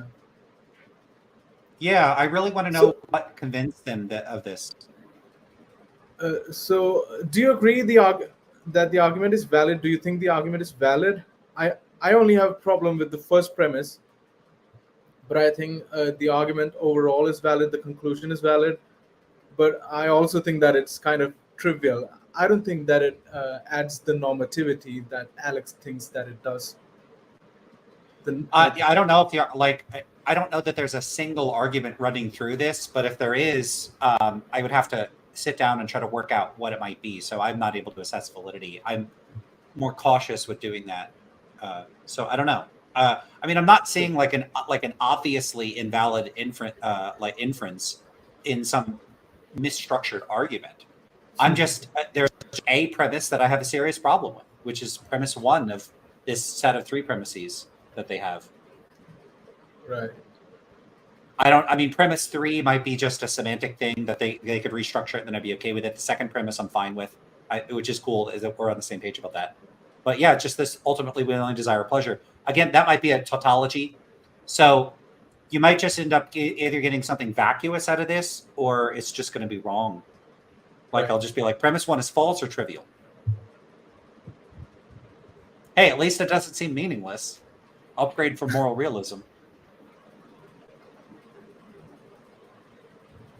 like I say, I still can't say that an action is wrong, but I can say that an action indicates a belief that you hold as an agent that is right or wrong. Mm-hmm. And if you're wrong, the only way you can become right is if you acted differently. And if you're right, the only way you can become wrong is if you acted differently. Yeah. But it's not the act that's right or wrong. It's you and your beliefs that are right or wrong. And the act simply indicates which beliefs you hold. Because the beliefs are what cause the act, right? But look, this is practically indistinguishable from ethics. Like if I said to you... It is, yeah. If I said to you, you know, shoplifting is wrong, in order to become right, you should not shoplift. That's essentially no different from me saying shoplifting indicates that you're wrong, and the only way to become right or is like saying in such a way that you would murder is shoplift. wrong. Yeah, it's not wrong. Now, I know that sounds mental, but this is what we're talking about. It's not murder isn't wrong, but murder it's indicates wrong for you to murder. The act of murder indicates a belief that you hold that is wrong. Exactly. That can only become right in such a way that would cause you not to murder. Yeah. Now, this is important because remember the definition of should I came up with earlier, and you'll see why I like this definition now, because should, in my book, simply means if you saw things the way I saw them, you wouldn't do this, or you would do this. Mm-hmm. Should, shouldn't, or should. So when I say you shouldn't shoplift, I mean if you could see things the way that I saw them, you wouldn't shoplift. What I mean by that is if you could believe the same things I believe, which is that shoplifting will not maximize your pleasure, then you would not do it. And I know you wouldn't do it because you have to act in accordance with what you think will maximize your pleasure. Do you see what I'm saying there? I do see what you're saying. And what I can say is that I agree. And I think that the free will argument, the deterministic argument, if you will, just makes it stronger. I'm not necessarily sure if it's needed to make the point. But do you think that's a bad example that he comes up with? I mean, the shoplifting example. Yeah. Yeah, I mean, there's just an issue that shoplifting could be in someone's interest. Like he could be wrong about what will make him happy or not. Yeah, I mean, there could be an example in which he shoplifts and his pleasure is maximized, and he somehow gets away with shoplifting. And I think that's just a bad example that Alex came up with. But then I mean, I think there's a presumption here, which is that he's correct that shoplifting won't increase their pleasure. So if you saw things the way I do, and I'm correct that shoplifting won't increase your pleasure, then you would not shoplift. Right. Something like that. It's just you could pick a different example. I don't think it's a huge deal. Yeah. Okay. You can give the benefit of In any the doubt case. there. Yeah. I'm certainly not against it. I think it is, and I'll tell you why. The reason Sure. I think it is because the free will argument is essentially that you will act in accordance with your desires and nothing else. If it's the case that that is false, that you can act out of accordance with your desires, then who cares if you desire pleasure? Who cares if you have an axiomatic desire towards doing a certain thing? Like, you don't have to act in accordance with that. No, but who cares if you had free will with it anyway? It's like, okay, you have preferences, you have goals. You don't have to act. In one case, you act towards it. In one case, you don't. Right, but that's the difference. Like, if you don't have free will, then it is the case that actually, if you have this axiomatic desire, then you have to act in accordance with it. Or you just will. Yeah, you will. That's what I mean by have. But in a world where free will exists, you might not do it. Exactly. But in any case, the situation is still the same. Well, you have. Alex just acknowledged that by you must do it, he just means that you will do it. Yeah. You can replay that if you want. Yeah. With it. Or you just will.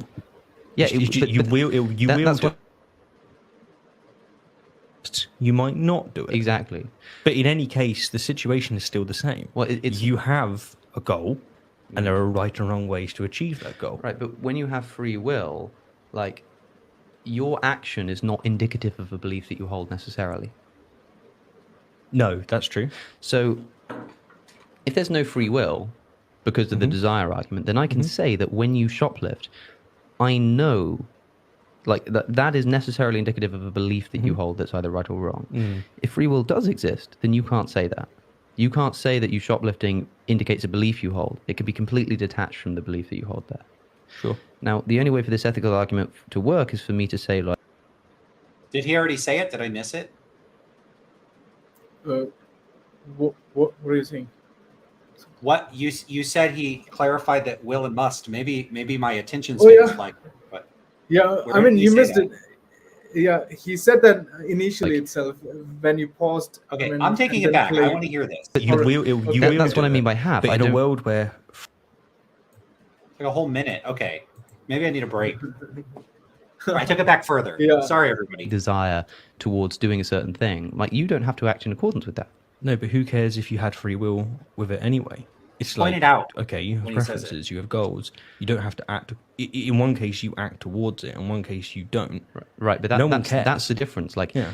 if you don't have free will, then it is the case that actually, if you have this axiomatic desire, then you have to act in accordance with it. Or you just will. Yeah, that's what I mean by have. But I in a don't... world where free will, He said, well, that's what he says. He says, that's what I mean by have, not must. Yeah, you have to do it or you must do it. Those kind of similar. Yeah, terminology. yeah. The tactically different Have words, to. though. Yeah. It was just, my Have brain to was do tuned it. to listening for must. Okay. I understood that. No, that's my mistake. That's me being silly, because those are close enough. Cool. Yeah. exists, you might not do it. Exactly. But in any case, the situation is still the same. Well, you have a goal, and there are right and wrong ways to achieve that goal. Right, but when you have free will, like, your action is not indicative of a belief that you hold necessarily. No, that's true. So, If do you you have agree free with that? will, your actions aren't. Sorry, I want to see them talk to a proponent of free will, because it's like they think, what did they think? If you have free will, your free actions are actions that don't have to be based on your beliefs or desires.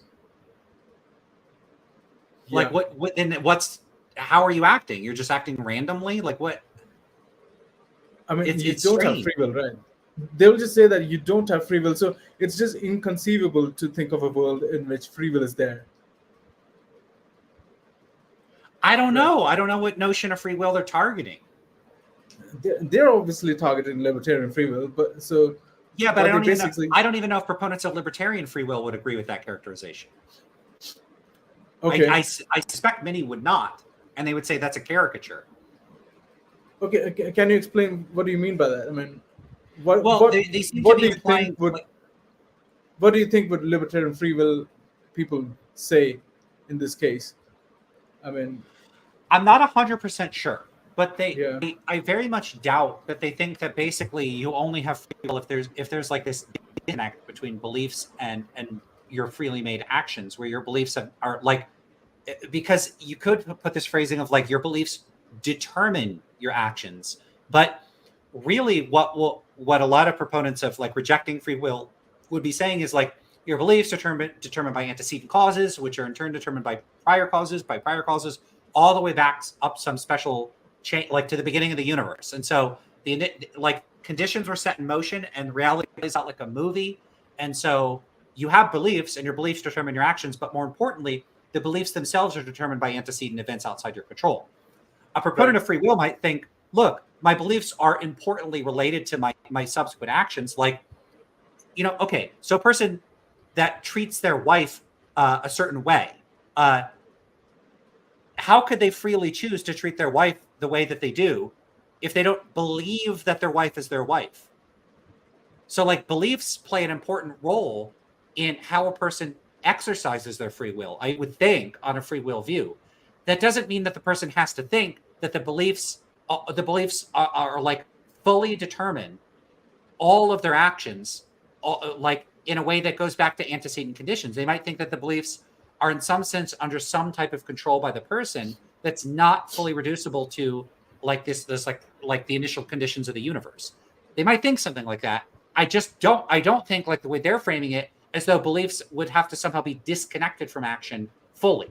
That's what it sounds like, and it sounds weird. Let me take a look at what they say there again.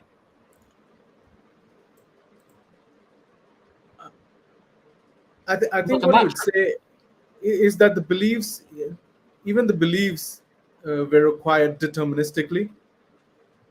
Is what the no free will people would say. Sure, but the proponent of free will might just be disputing that if they're a proponent of libertarian free will. Yeah, yeah, And yeah. so they would say, look, the beliefs are playing a role in my decisions, but they're not fully determinative in some way that goes back to the initial conditions of the universe. There's room between beliefs are relevant to decision making and beliefs fully and exclusively determine one's decisions in such a way that you don't have libertarian free will. Those are not your only options, is what I'm saying. And I'm saying this in spite of thinking that libertarian free will is so wildly implausible that it like I wouldn't even bother discussing it if we're like fully in charge of the philosophy moving forward. But that's like my animus towards views that have I think wonky metaphysics. But that's just not what the proponent of those versions of free will would think. And so if your goal here is to represent those views, you still got to do them their justice. Yeah, I mean, because these guys are just agreeing with the no free will thing. I mean, that's why they're saying that's the case. I mean, your beliefs will determine your actions. Beliefs and desires combined will determine your actions. They agree on that. Maybe they'll talk in some other terms. Maybe they'll try to convince an LFW guy into no free will before presenting this argument. Sure. I mean, this is a bit like me saying, look, the libertarian free will position is guilty, but this piece of evidence is not good evidence. It's kind of like that, where I'm not saying libertarian free will has a shot. I'm saying, like, their way of framing it seems a little unfair to the position. But I want to hear that again and then keep going. Exactly. But in any case, the situation is still the same. Well, you have a goal, and there are right and wrong ways to achieve that goal. Right, but when you have free will, like, your action is not indicative of a belief that you hold necessarily. You see, your actions are not indicative of your beliefs necessarily. That seems a little strange to me. Yeah, I'm not entirely sure what he meant by that. I'll try to explain what he means by that. So, if we don't have free will and we have certain beliefs and we have certain desires, we will act in accordance with those beliefs and desires. This is if we don't have free will. But if we have free will, even if we have this kind of belief and even if we have this kind of desire, we can act in accordance. I mean, we can act out of accordance with those desires and beliefs. That's the magic of free will. I mean, you can act out of accordance with your beliefs and desires. That's what free will gives you. That's the power that free will gives you. But if you don't have free will, you will necessarily act in accordance with your desires and beliefs. That's what he's trying to say. Did a person say if they believe in free will, you could change your beliefs or desires? Maybe that would be one way of acting differently. You are the ultimate font or source of your decision making, and so sure, you act in accordance with your beliefs, but you have some control over the beliefs or the desires or whatever, some combination. But then I don't know. I'd want to get a person that believes in that kind of libertarian free will, if there is one, to talk about that. But it seems a little weird. Like, but then that won't be free will because if you've changed your beliefs and your beliefs are different than what they earlier were, and you're acting accordance with this new belief, then that too is an example of no free will, right? Is it? Then the changed belief or changed desire is determining your action. But that's again no free will. Yeah, but if you're the cause and not the prior conditions of the universe, then it's not the initial conditions of the universe that are predicting your belief. It's the change in your belief that's predicting your belief. And it could be right up until the point you make that decision. If we knew all the science in the world, we still couldn't predict your belief. Your belief changes and your actions follow suit. But you yourself somehow controlled your belief, independent of, it could even be, we could get really hardcore with it. You contravene the laws of physics. You are somehow able to subvert all natural law, change your belief, and then act on the change in belief. Okay, and that seems to me like that would be consistent with their framing. Some kind of agent causal libertarianism. Yeah, it seems like they're helping them. Oh, sorry, there might be a delay. We keep talking at the same time. Sorry, go ahead. No, I was saying that you were kind of espousing some agent causal libertarian would say that the agent causes that belief or desire, and then he acts in accordance with that. How is that no free will? So yeah, I agree with that. But the thing is that when these guys are talking, I think Alex is saying it in that exact way because I think he knows that Steve agrees with him. So I think he's just trying to simplify the way in which he wants to present that argument. I appreciate you saying that. I do think that it could be that they're glossing over the rival views because they're trying to find common ground rather than, it's not like the conversation is intended to accurately exposit rival views, explain them, and provide counter arguments. They're not even trying to do that. And so, the more I'm listening to this, the more it's evident I shouldn't really be holding them accountable for not doing something that they're not even trying to do in the first place. Like if I'm talking to one of my friends privately about, why I think non-naturalist realism is silly, someone listening to that conversation go, but where are his arguments for that? And why, if I'm talking to a friend privately, would I be presenting arguments? What's the point? Yeah, exactly. So, you make a good point there. I hope that they hear this. Yeah, that's the kind of conversation they're making. I mean, yeah. I just hope if they hear this, they can appreciate that. I'm looking for problems and it may not be because I'm trying to. The purpose of this is to critique or review the video. So if I'm finding problems that are not fair to pin on them, I apologize, and that's a fair point. No, they will appreciate that for sure. They're always because this is 3 hours in, they're not going to get to this point. They're going to think this guy's criticizing us. We're not even trying to do that. What a dumbass. Right. So let's try to finish this. Sure. I mean, how much do we have left? I can sit for long. I mean, you got about 10 minutes. Oh, sure. That's great. Yeah. No, that's true. So if there's no free will because of the desire argument, then I can say that when you shoplift, I know that is necessarily indicative of a belief that you hold that's either right or wrong. If free will does exist, then you can't say that. You can't say that you shoplifting indicates a belief you hold. It can be completely detached from the belief that you hold there. Sure. Now, the only way for this ethical argument to work is for me to say, your action indicates that you're doing something wrong, that you believe something wrong, that can only be corrected in a way that would make you act differently. If you remove the element of saying that the action indicates a belief that can be right or wrong, then you can't make that next step, which is to say that to rectify your right or wrong belief, you'd have to act differently. I think you can. but it's not you're not rectifying the belief per se. You're rectifying, you're correcting them on facts that they have that's wrong. So here's the scenario. If I can paint it, the way I'm looking at it, and then you tell me how you're looking at it, and then we can see where that's going wrong, or where we're disagreeing. You have somebody that's shoplifting, and this person's shoplifting because he believes that the best way for him to feed his family is to steal. And I'm looking by on the side, and I'm saying that's not the best way to feed your family. I understand that your goal, your ought, if you will, stay with goal.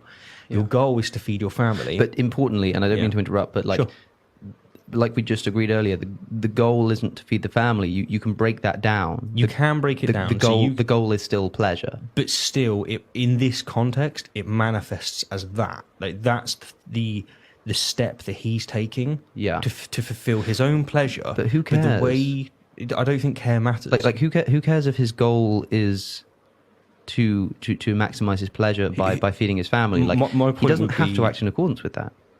Who cares if he has free will or not in this situation? The fact's still the same. This person wants ultimately to increase his own pleasure, but how that manifests at this particular time is that he thinks to fulfill my own pleasure. He may even not think this consciously, it may be unconsciously, but to him it's, I need to feed my family. And he thinks the best way to achieve that is by stealing food.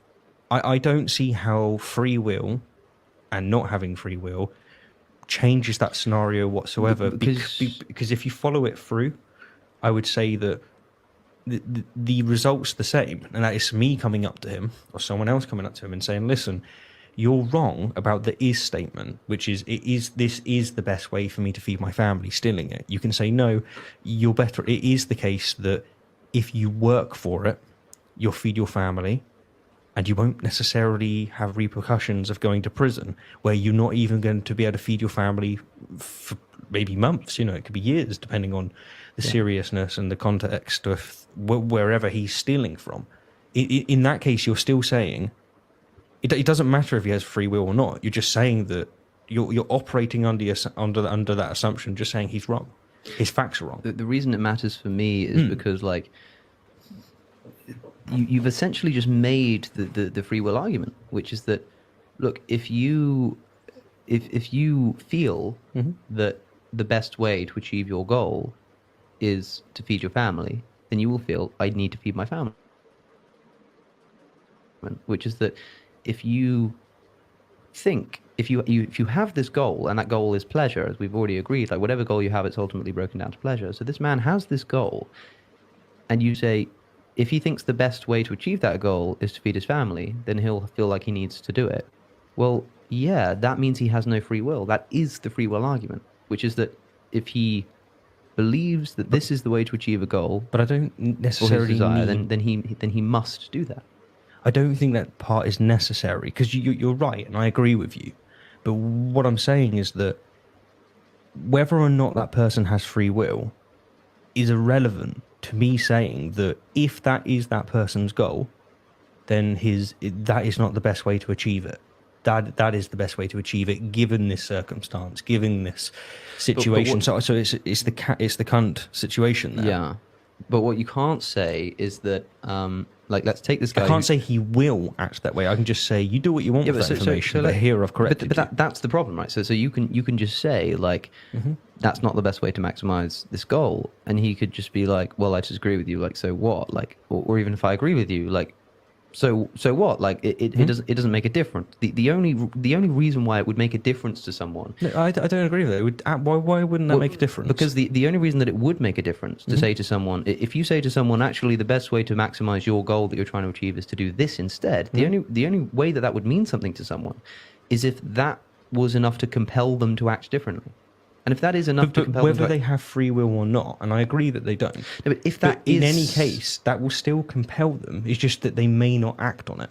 No, but I mean compel as in make them do it. In the case where they have free will, what would happen is I would show this individual that this is a better way in which to achieve his goal. Okay. Yeah. And I would go, there you go. I've removed an is statement from your premise that was incorrect, and I've given you his premise that is correct. Yeah. And let's just say, hypothetically, it is the case that that is the best way for him to achieve his goal of feeding his family, which in turn means that he increases his own pleasure.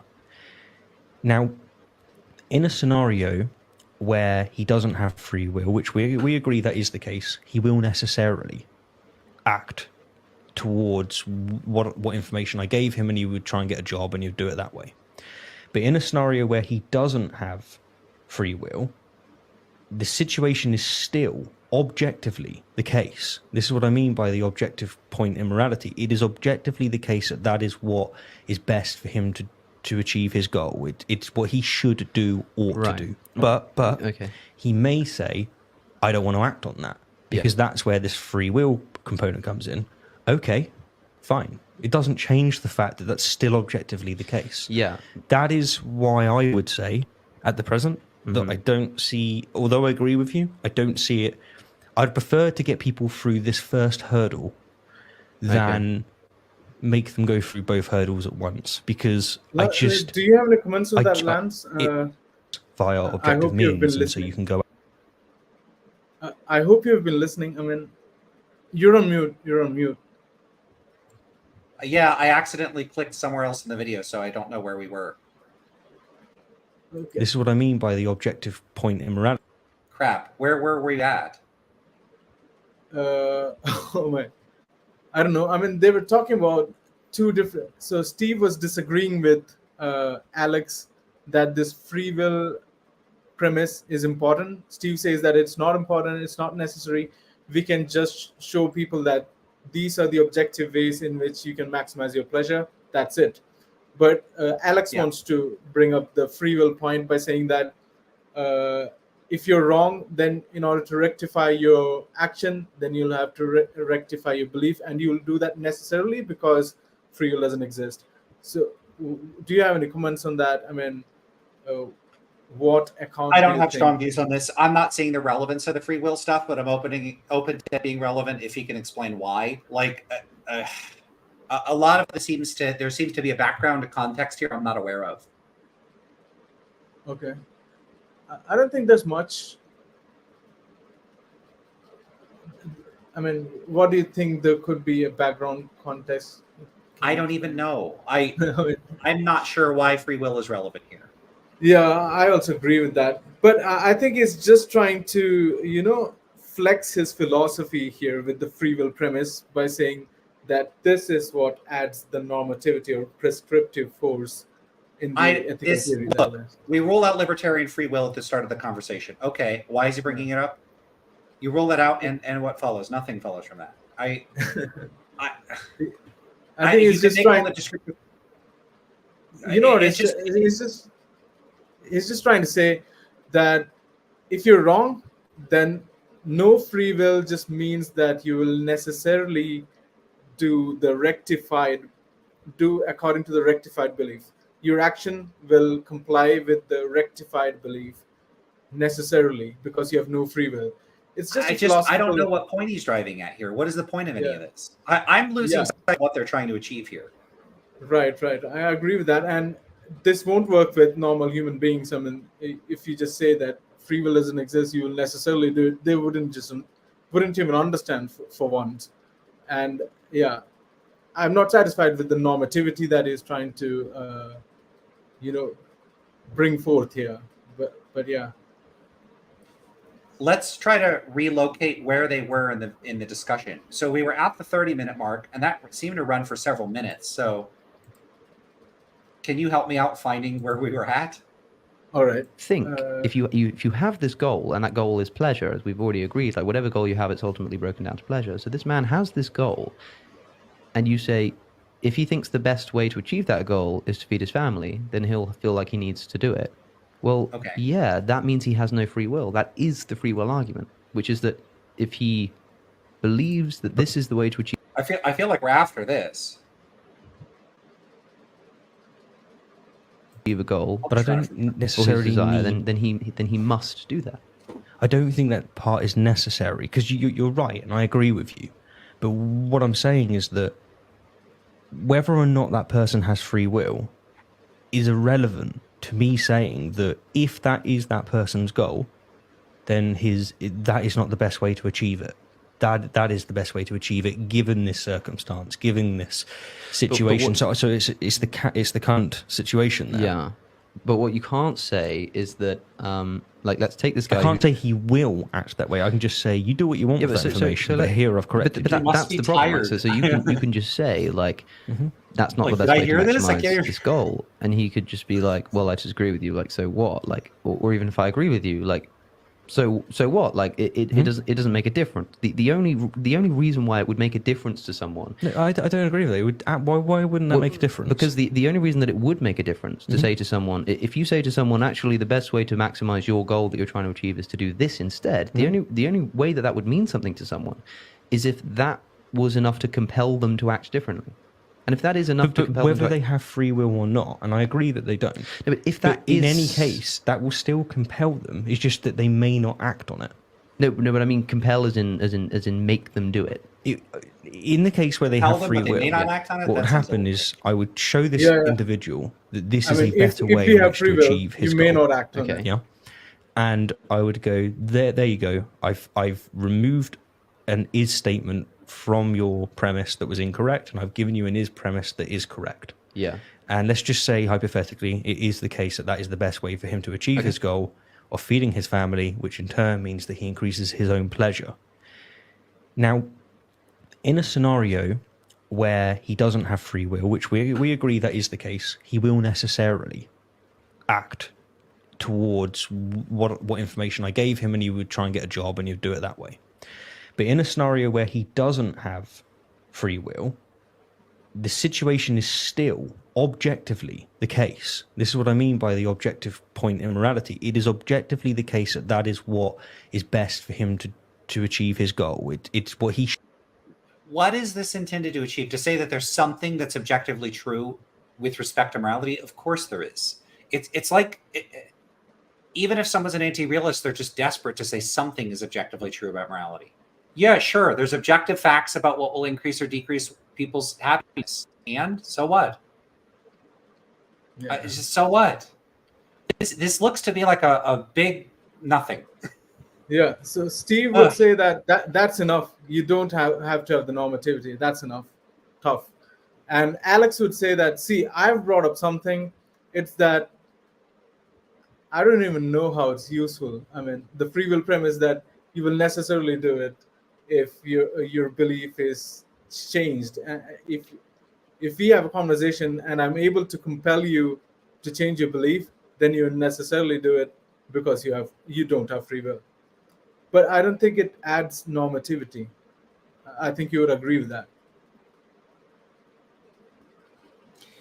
What I'm not understanding is what they're trying to accomplish here. It looks like, hey, we're not moral realists. We don't think anything's objectively right or wrong in the sense realists do, but let's have a very long conversation to be able to say something is objectively true. Where every anti-realist academic would just agree, of course, there's objective truths of that kind. If you want to call those moral truths, go ahead. But like, so what? Like, is it just you want to call something objective? It's a weird thing. Like, I have this term. The realists over there use the term. I don't mean it in their sense, but I want to use the term. So let me find something I could use the term for. This is not a difficult exercise. You could always find something to use a term for. Like, look, okay, I don't believe in God. Well, God is ultimate purpose or meaning. Do I have an ultimate purpose or meaning in my life? Yeah, so I believe in God. Like, you could always do this with any word. Why try to preserve the word objective and just so you could say something is objective? I don't have your kind of objectivity, but I got my own. Just who cares? Yeah, sure, okay. And now what? A lot of this I'm not sure why. Why any of this? I think Steve brings up a point later on the video about religions and stuff, about believers and stuff. And he's really concerned about that because the natural, non-moral facts that they have, the beliefs about natural, non-moral facts, those are different. And what I'm concerned of is that they correct those beliefs. And that's how they could be objectively right. If you're objectively right about non-moral facts, then whatever actions you take according to those beliefs, which match with reality, he would say, those are moral actions. For example, like homosexuality, like in the Middle East, it's a sin to be homosexual. Like they will force punishments on you if you're homosexual. But if you came to know that Allah doesn't exist or God doesn't exist, then you wouldn't have those moral beliefs that homosexuality is a sin. So I think Steve would say something like that, that it's important to have as many true beliefs as possible that match with reality, non-moral facts, you can say. And that's what he is concerned with. But Alex is concerned with bringing on normativity to his ethical theory, and I don't think he succeeds in doing that with the free will premise. So yeah, that seems fair. Let's finish this up. I think we're at the end. Yeah, absolutely. Should do, ought to do. But okay. He may say, I don't want to act on that, because that's where this free will component comes in. Okay, fine. It doesn't change the fact that that's still objectively the case. Yeah. That is why I would say, at the present, that I don't see, although I agree with you, I don't see it. I'd prefer to get people through this first hurdle than make them go through both hurdles at once, because it pains me to watch otherwise very educated and talented people that are on my side, they're secularists, they're non-religious, just so easily dismiss depravities, egregious acts, because they believe that morality is just a cultural construct, that it doesn't reduce down to well-being. For me, it's so important to get them past that first hurdle that I don't think that we necessarily need to attach the... No, that I both don't agree with those people, and I don't agree that morality is reducible to well-being. You don't have to, like, and also morality is all about well-being is like a super reductive normative moral view. I don't have a problem personally endorsing that morality is all about well-being. As I've said many times, I was a utilitarian in the past. I still have utilitarian sympathies. I don't have a problem with construing morality. Like, okay, if you ask me, especially if you asked me 5 years ago or 10 years ago or 20 years ago, what's your normative moral view? I'd say hedonic utilitarianism all the way, just straight up classical utilitarianism. I think morally, the only thing that matters to me is happiness and suffering. I might also have said that I think a lot of people would agree with me on reflection. Like if they went through the whole philosophical crucible and they did a bunch of philosophy, I think many people would come out being utilitarians. I don't think all of them would, though, and I don't know what I would have thought years ago. But I don't think it's the only conceivable thing that people value, nor do I think it's the only thing that people do value. I believe, at least hope, I've always recognized that people believe different normative moral theories. And I think many of them would continue to endorse those alternative normative moral theories on reflection. No matter how much philosophy they do, at the end of that process, they're going to say, I'm a non-hedonic consequentialist, I'm a I'm a deontologist, I'm a virtue theorist. They're going to be something else, some kind of contractualist. It's just not the case that everyone only cares about happiness and suffering. I don't understand why. Like, you could say, look, I only care about happiness and suffering. I really want everyone to get on board with me and create a utilitarian utopia. Fine. But it's really weird to say everyone is a crypto utilitarian. You all secretly agree with me. Why? Why say such an incredibly strong claim? And then there's just so little reason to believe that that's true. Just so little reason to think that. I don't understand why they think this. I just don't get it. I don't get why they think this. I'd love to know why they think this is true. This is something I guess I'd have to ask them about. I have a question for you. I mean, do you think that, for example, a virtue ethicist or a deontologist can be reasoned out of that normative ethical theory and they could become a utilitarian? Or vice versa, you could take any example. Do you think that can happen? Sure. I think it probably has happened. Yeah. So do you think everybody could be reasoned out of it? I mean, suppose, let's just hypothetically assume that there's this Laplace's demon kind of a person or some other kind of an entity who has utilitarian kind of impulses, and he wants to convince everybody else of utilitarianism. You would agree that that's probable, right? That's possible, that they can be reasoned out of their normative theory. I'm not sure that that's the case. So part of the reason for that is because I think it turns on what the content of persuasion is. So I think a lot of people have a psychologically false notion of what persuasion is, which would be something like a person has some sort of foundations, commitments, epistemic principles, values, attitudes, views, all that stuff. You present arguments and evidence, and then upon appropriate consideration of the arguments and evidence, they move towards the adoption of a view that more accurately reflects the values that they had all along. So it's kind of like I have my axioms, and then what I find is that my current philosophical views are misaligned with my axioms, and so the process of engaging with the Laplacian demon or whatever super persuader there is to expose shortcomings or like the degree to which I'm miscalibrated with respect to my own axioms. And then I move to a state of reflective equilibrium where I have more consistent beliefs that more accurately reflect my foundational views. But I don't actually think persuasion is like that. I think human persuasion is not a process merely of discovery. It's partially a process of discovery. So to give a simple example, I used to think I don't like dulce de leche. That's because I was eating like bad brands. Then I was introduced to good brands. Now I like the good brands. So it turns out I do like it. Or someone might grow up in a household where someone in their parents make food. They make really bad macaroni and cheese, so they think it's terrible. Then someone goes, mac and cheese is great. Try this one. And then they taste it and they love it. They discover all along that with respect to their own taste preferences, they actually do like mac and cheese. It's just they were eating a bad version of it. So they're not constructing new preferences. They're discovering that there was a gap in what they were experiencing and what their attitudes and preferences already were. I think people see persuasion kind of like that. Finding out you like mac and cheese, finding out actually you should be a utilitarian. But the process of philosophical discourse is not simply a process of discovery. It's a process of construction. And so when people are being persuaded, there are emotions involved, there's social factors involved. On some level, I think people might be wanting to fit in with this person. Or, hey, this person that's mentoring me has invested 2 years of their time talking to me.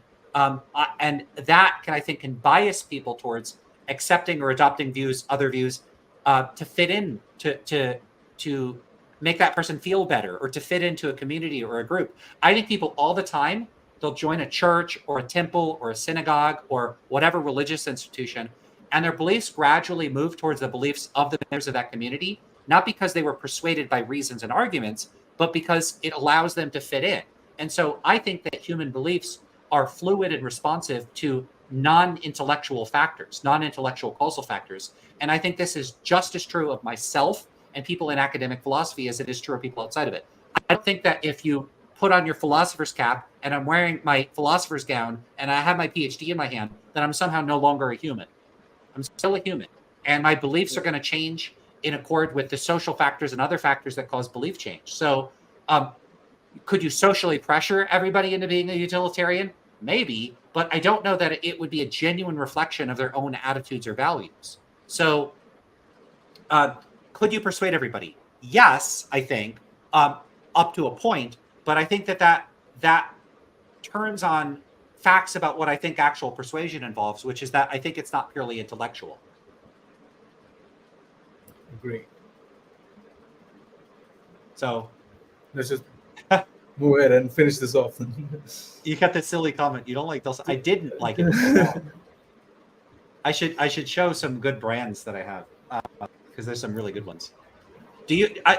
So you said you agree with me. So basically, yeah. And someone says the sociology of knowledge. Yeah. What I'm kind of arguing is that I think people have this purely intellectual conception of philosophical change, and I don't. I think that there are non-intellectual social forces at work, significant ones. Yeah.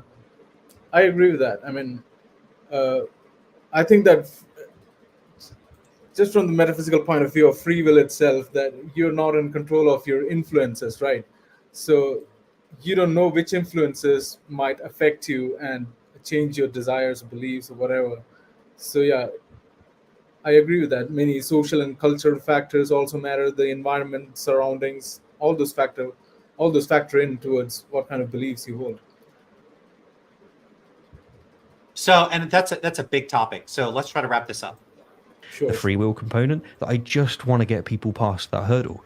I just want people to go, crap, I was thinking about this wrong. And yes, it is wrong to, the example that Sam Harris gives, throw battery acid into the face of little girls for the crime of trying to read.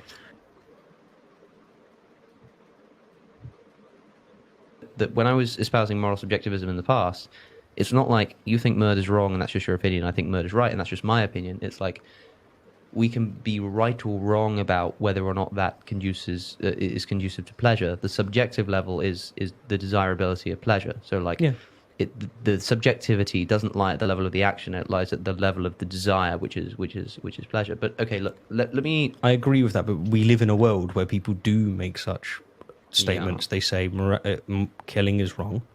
Other people say that homosexuality is wrong. They're just blanket statements. And the reason why it makes sense to them is because they are operating under this religious rubric, these religious definitions, where these things are dictated. It's like a law of the universe by a god or whatever it might be. Absent that, we have to start thinking about things in a different way. I think the shift that we need is essentially what we had from going from astrology to astronomy. We had to throw out a lot of concepts because inherent in those concepts were assumptions that we weren't justified to make. Yeah. But do continue. So I mean, previously people will have criticized me for saying in a situation where somebody thinks murder is wrong and somebody thinks murder is right, as a moral subjectivist, Alex, you just have to kind of accept that that's that person's opinion and that they're right for them and that's right for me. And when you talk about like things being right for a person, people might mistakenly conclude that what you mean is like if someone thinks that murder is right, then well that's true for them. Like no, what we're saying here, I think, is that what's true for them is that the maximization of their pleasure is good, and when they say that murder is right or murder is wrong, like they're either correct or incorrect about that in relation to that goal of pleasure. Yeah, he's speaking on behalf of other people, and it's just no. A subjectivist is not committed to the view that when they say it's okay for I think murder is okay or whatever it is that they say, that they themselves think that doing so would maximize their pleasure. It's one thing to say that this is the correct view. It's quite another to say that everyone actually agrees with this. I do not agree with this. And I want to see Alex have a discussion with someone like myself or someone that's like, I don't agree with that. I don't think that. What is he going to say? What does he say to those people when he talks to? Does he just say, no, you do agree? Like, what? Agree in what sense? Like, no, I don't. Just imagine a conversation. Okay, do you like, what's your favorite flavor of ice cream? Chocolate. Okay. No, it's not. It's strawberry. No, it's strawberry. No, it is though. So you could say it's not, but it is though, because I determine what your preferences are. It's a very weird way of talking about other people to just say what other people believe and think and care about. It's really like the thing I want to get here is not just to because I think this is not true what he's saying. I think they're both very wrong about this. I also am baffled at how strange of a position it is because this position you're taking in spite of the fact that lots and lots of people that study the topic very strongly disagree, probably the majority of them. Because if you look at the Phil Paper survey, about a third of them are virtue theorists, about a third of them are deontologists, only about a third are consequentialists, and of those consequentialists, only some subset are going to be like hedonic utilitarians. So that's going to be, let's say it's 10% out of the 30%. Okay, so 90% of philosophers disagree with you. Right. So they're all lying or delusional, all of them? Like, so the people that spend their professional lives studying the topic are all lying or delusional, like 90% of them. What? Like, why think that? Like, it could be true, but you better have a one hell of an argument to make a claim like that. And it's just really bizarre. This is about as strange as if I said everyone's favorite music is I don't know, country music. They all like it. Everyone likes it. And then you're like, no, actually, we did a survey and only 10% of people like country music. 60% of people actually said you're just wrong about it and listening to it. You know, and then they're like, no, that's what everyone likes. You're wrong. It's bizarre. I agree. I think this has to be a very strong critique. We should tag Cosmos Skeptic and they should watch Yeah, this I'll video. tag them and see if they want to talk about this. I want to know why they think Right. this. I'm really curious. Which is weird because I would have thought we'd be talking about meta ethics instead of normative ethics, but whatever. I'm happy to talk about this. Last minute or so, let's finish it. And it's normally because they have facts that are incorrect. Exactly, Religion yeah. is the granddaddy of this. So somebody saying it is the case that I should throw homosexuals from rooftops. That is a case that happens right now in the Middle East. It's a common practice. And the reason they're what I would say to them is that what they're wrong about is the fact that Allah exists, that the Quran is true, and that is what should be done to people who don't have the typical straight sexuality. They're just wrong about that fact. Yeah. But really what they're trying to do, you ask them, they say, I'm doing a kind act here. Why? Because they do care about kindness. They're just wrong about certain facts. So when I've previously said that morality is subjective, I don't mean to say that it's subjective at the level of the belief like murder is right or murder is wrong. I mean that it's a subjective desire to maximize your pleasure. Yeah. But once you have that desire that we both agree on, I can say You agree you're with that, or right? wrong about that. So when I say to someone like Which part? I mean, the subjectivity lies at the level of desires rather than the level of beliefs that you hold about the natural world. I don't even know if I understand that. I understand subjective to mean made true by attitudes or preferences. Yeah, I mean, that's what he will say too. I mean, subjectivity lies at the level of desires, but not at the level of beliefs per se. Beliefs in the sense, beliefs that are, say, scientific beliefs. That's not where the subjectivity lies. He says that the subjectivity lies because it's desire dependent or attitude dependent. I'm not sure I'm following. I mean, so Alex is just saying that the subjectivity of mathematical subjectivism lies at the level of desires. You agree with that until now, right? No, I mean, no, I don't what think I more do agree you- with that. What more do you have to add on that? I'm not quite sure what that means. There's going to be. I'll put it another way. I think he'll say that. So, there are objective ways to achieve well-being, maximize well-being. Yeah. But why do you value well-being? You subjectively value well-being. Is well-being good? It's subjectively good. It's not an objective fact that well-being is good. Yeah, It's I mean, subjective. conditional on that being what people care about, then it would be like, I think the fact that okay, subjectivism has different uses in meta ethics, but part of it is a semantic thesis about the meaning of the sentences that people use. So I'm not a subjectivist in that sense. I would only be a subjectivist in a sort of conditional sense, where I think it's intelligible to speak of stance dependent facts. Like there's facts about what would be conducive to relative to a stance. I'm fine with that. Like, so you could say relative to this moral standard, these actions would be consistent or inconsistent with it. But you could index the moral standards. You could index moral values to any standard. So the claims that a person makes could be indexed to moral standards that are not about their desires. So someone could say, this action is right or wrong for whatever standard. It doesn't have to be a desire. Okay. So stances, I don't think, have to be desires. All right. I mean, forget desires. It's in that kind of subjective realm, say attitudes or preferences, or do you agree with that? Attitudes, preferences. What are the terms you have for that? So I'm not entirely sure what you're asking me. I think that there are facts about people's attitudes, preferences, and desires, and there's facts about what would or wouldn't be consistent with their attitudes, preferences, and desires. But that's not like a position on something. Those are just facts that I think are true. Like, I'm not taking a stance of like subjectivism is true. Yeah. If that makes sense. Yeah, understood. I'm not sure how to build on that. maybe I'm losing track of things. It's also 3.5 hours, so maybe I'm not as sure, lucid as me I would too. be. I mean, I can understand that. So maybe this is something to clarify at some future point, but I was not clear on what Alex is getting at here. Sure. Okay. Let's finish this off then. Yeah. Certain facts. So when I've previously said that morality is subjective, I don't mean to say that it's subjective at the level of the belief like murder is right or murder is wrong.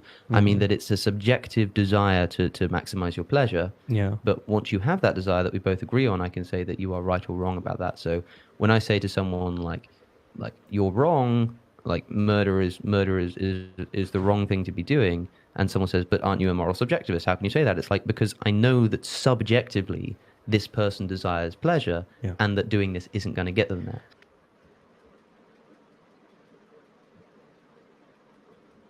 So when we say that something is objective in science, what we're saying is that it's... Oh, it started over again? I think it might have finished. You're on mute. I can't hear you. Oh, sorry. I don't keep doing that. Was that it? Was that the end? And it just started over? It could be. It could be. Yeah, I think it started over. This person desires pleasure. Could you go and to that the doing last this minute? isn't gonna Are you get able to them do there. that? Last minute or something? Yeah, sure. I'm not sure whether there's much more to add to that, but let's just... Is the fact that Allah exists, that the Quran is true, and that is Forward. what should be done to people who don't have the, the typical... I don't mean to say that it's subjective at the level of the belief like murder is right or murder is wrong. I mean that it's a subjective desire to maximize your pleasure. Yeah. But once you have that desire that we both agree on, I can say that you are right or wrong about that. So when I say to someone like, I think that was the end. you're wrong, like murder is the wrong thing to be doing, and someone says, but aren't you a moral subjectivist? How can you say that? It's like, because I know that subjectively this person desires pleasure, and that doing this isn't going to get them there. Yeah, that was the end. That's it? Okay. All right, cool. Great. I mean, that was All right. long. When was the last time you had you said 3 hours, so 30 we only minutes? went a little over. Yeah, when was the last time you had such a long one? Not too long ago, a couple months. This Oh. isn't the maximum. The maximum was over 4 hours. Okay. I've seen one with Kane Baker that lasted more than 3 hours. It happens. Yeah. Okay, All so I think that that wraps up that. We have some people in the comments section. Something happened here where my comments got cut off. Weird. Now they're back. I'm trying to find them. Oh, cool. It loaded them. Yeah, so someone said this. So here, do you know, someone had asked, in fact, a good question. I'll put a link to that video in the description for this video, but someone asked, when is this video from? Do you have the timestamp? Can we get that link now? All right, let me search for it.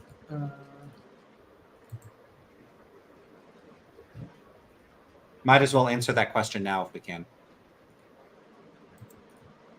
Yeah.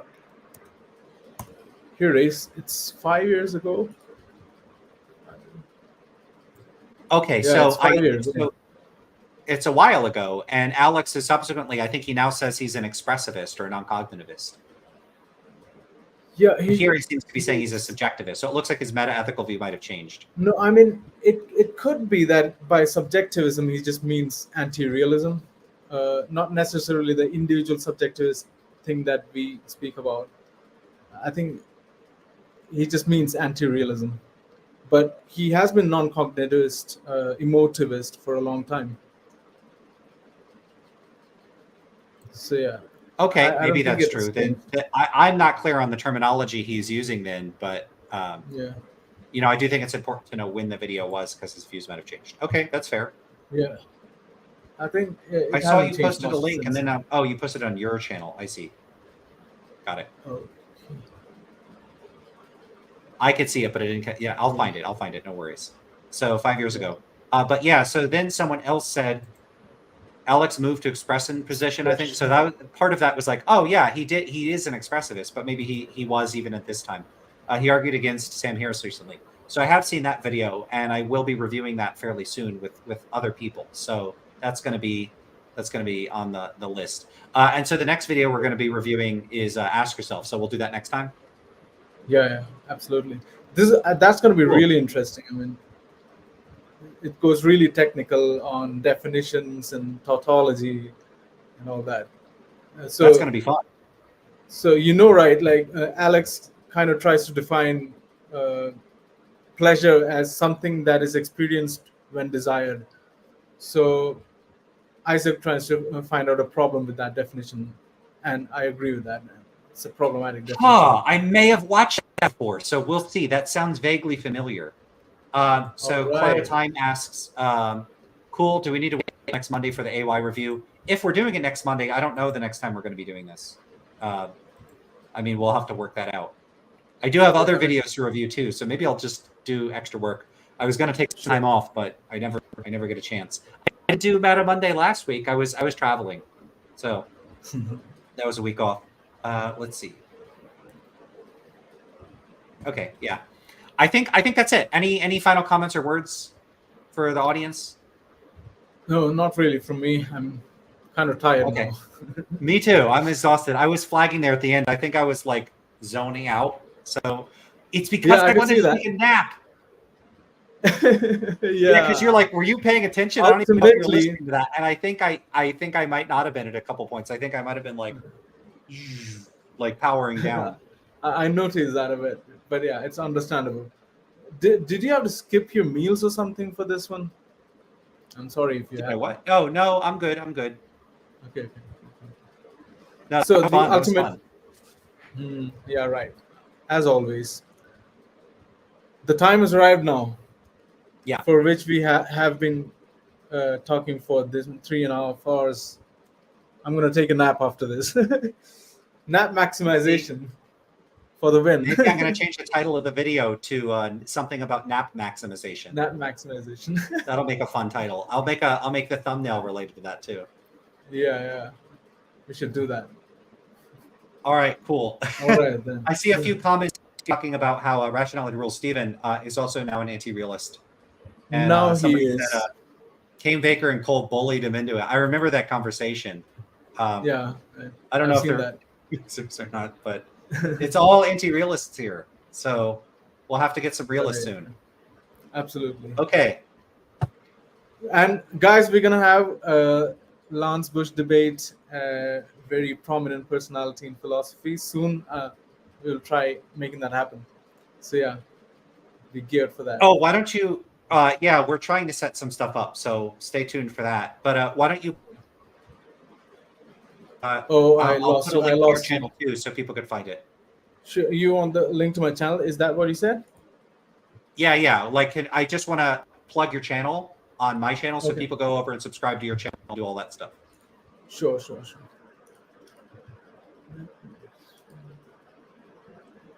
So I'll grab that from you. I'll put a link to your channel in the description too, and I'll also change it to tag Stephen and Alex in the video.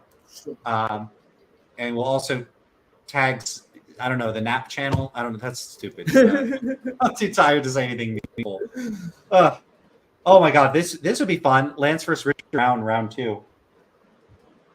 I'd be happy to talk to Richard Brown. That was a fun one because it was kind of a little bit like at the beginning, but we mellowed out. Richard Brown is fun. I like him. So I would be happy to talk to him again. But that wasn't the one. I don't quite remember. Maybe I've missed it. Richard Brown and Lance. I'll just check it out later. That's a super long conversation too. Is it? Yeah. Was that a debate on metaethics? Yeah, we talked about moral realism and stuff, and then it moved into another territory. But I did have a couple funny examples in there that people seem to like. Okay. But it mellowed out and it shifted gears, and we talked about other stuff. Other debates. I don't do a lot of debates, but I'm happy to do them. I think I turned down the last couple debates I was invited to. But if people have debate ideas, this is a thing actually. If for people in the comments or people in the chat, if you think I should talk to specific people, especially about metaethics, but other stuff too, let me know in the chat, and I'm happy to do that.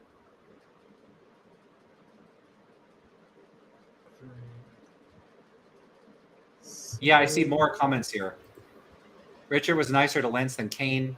Yeah, there was that stuff about like why talk about philosophy of science if you don't know much about quantum mechanics or something. Wasn't it like that?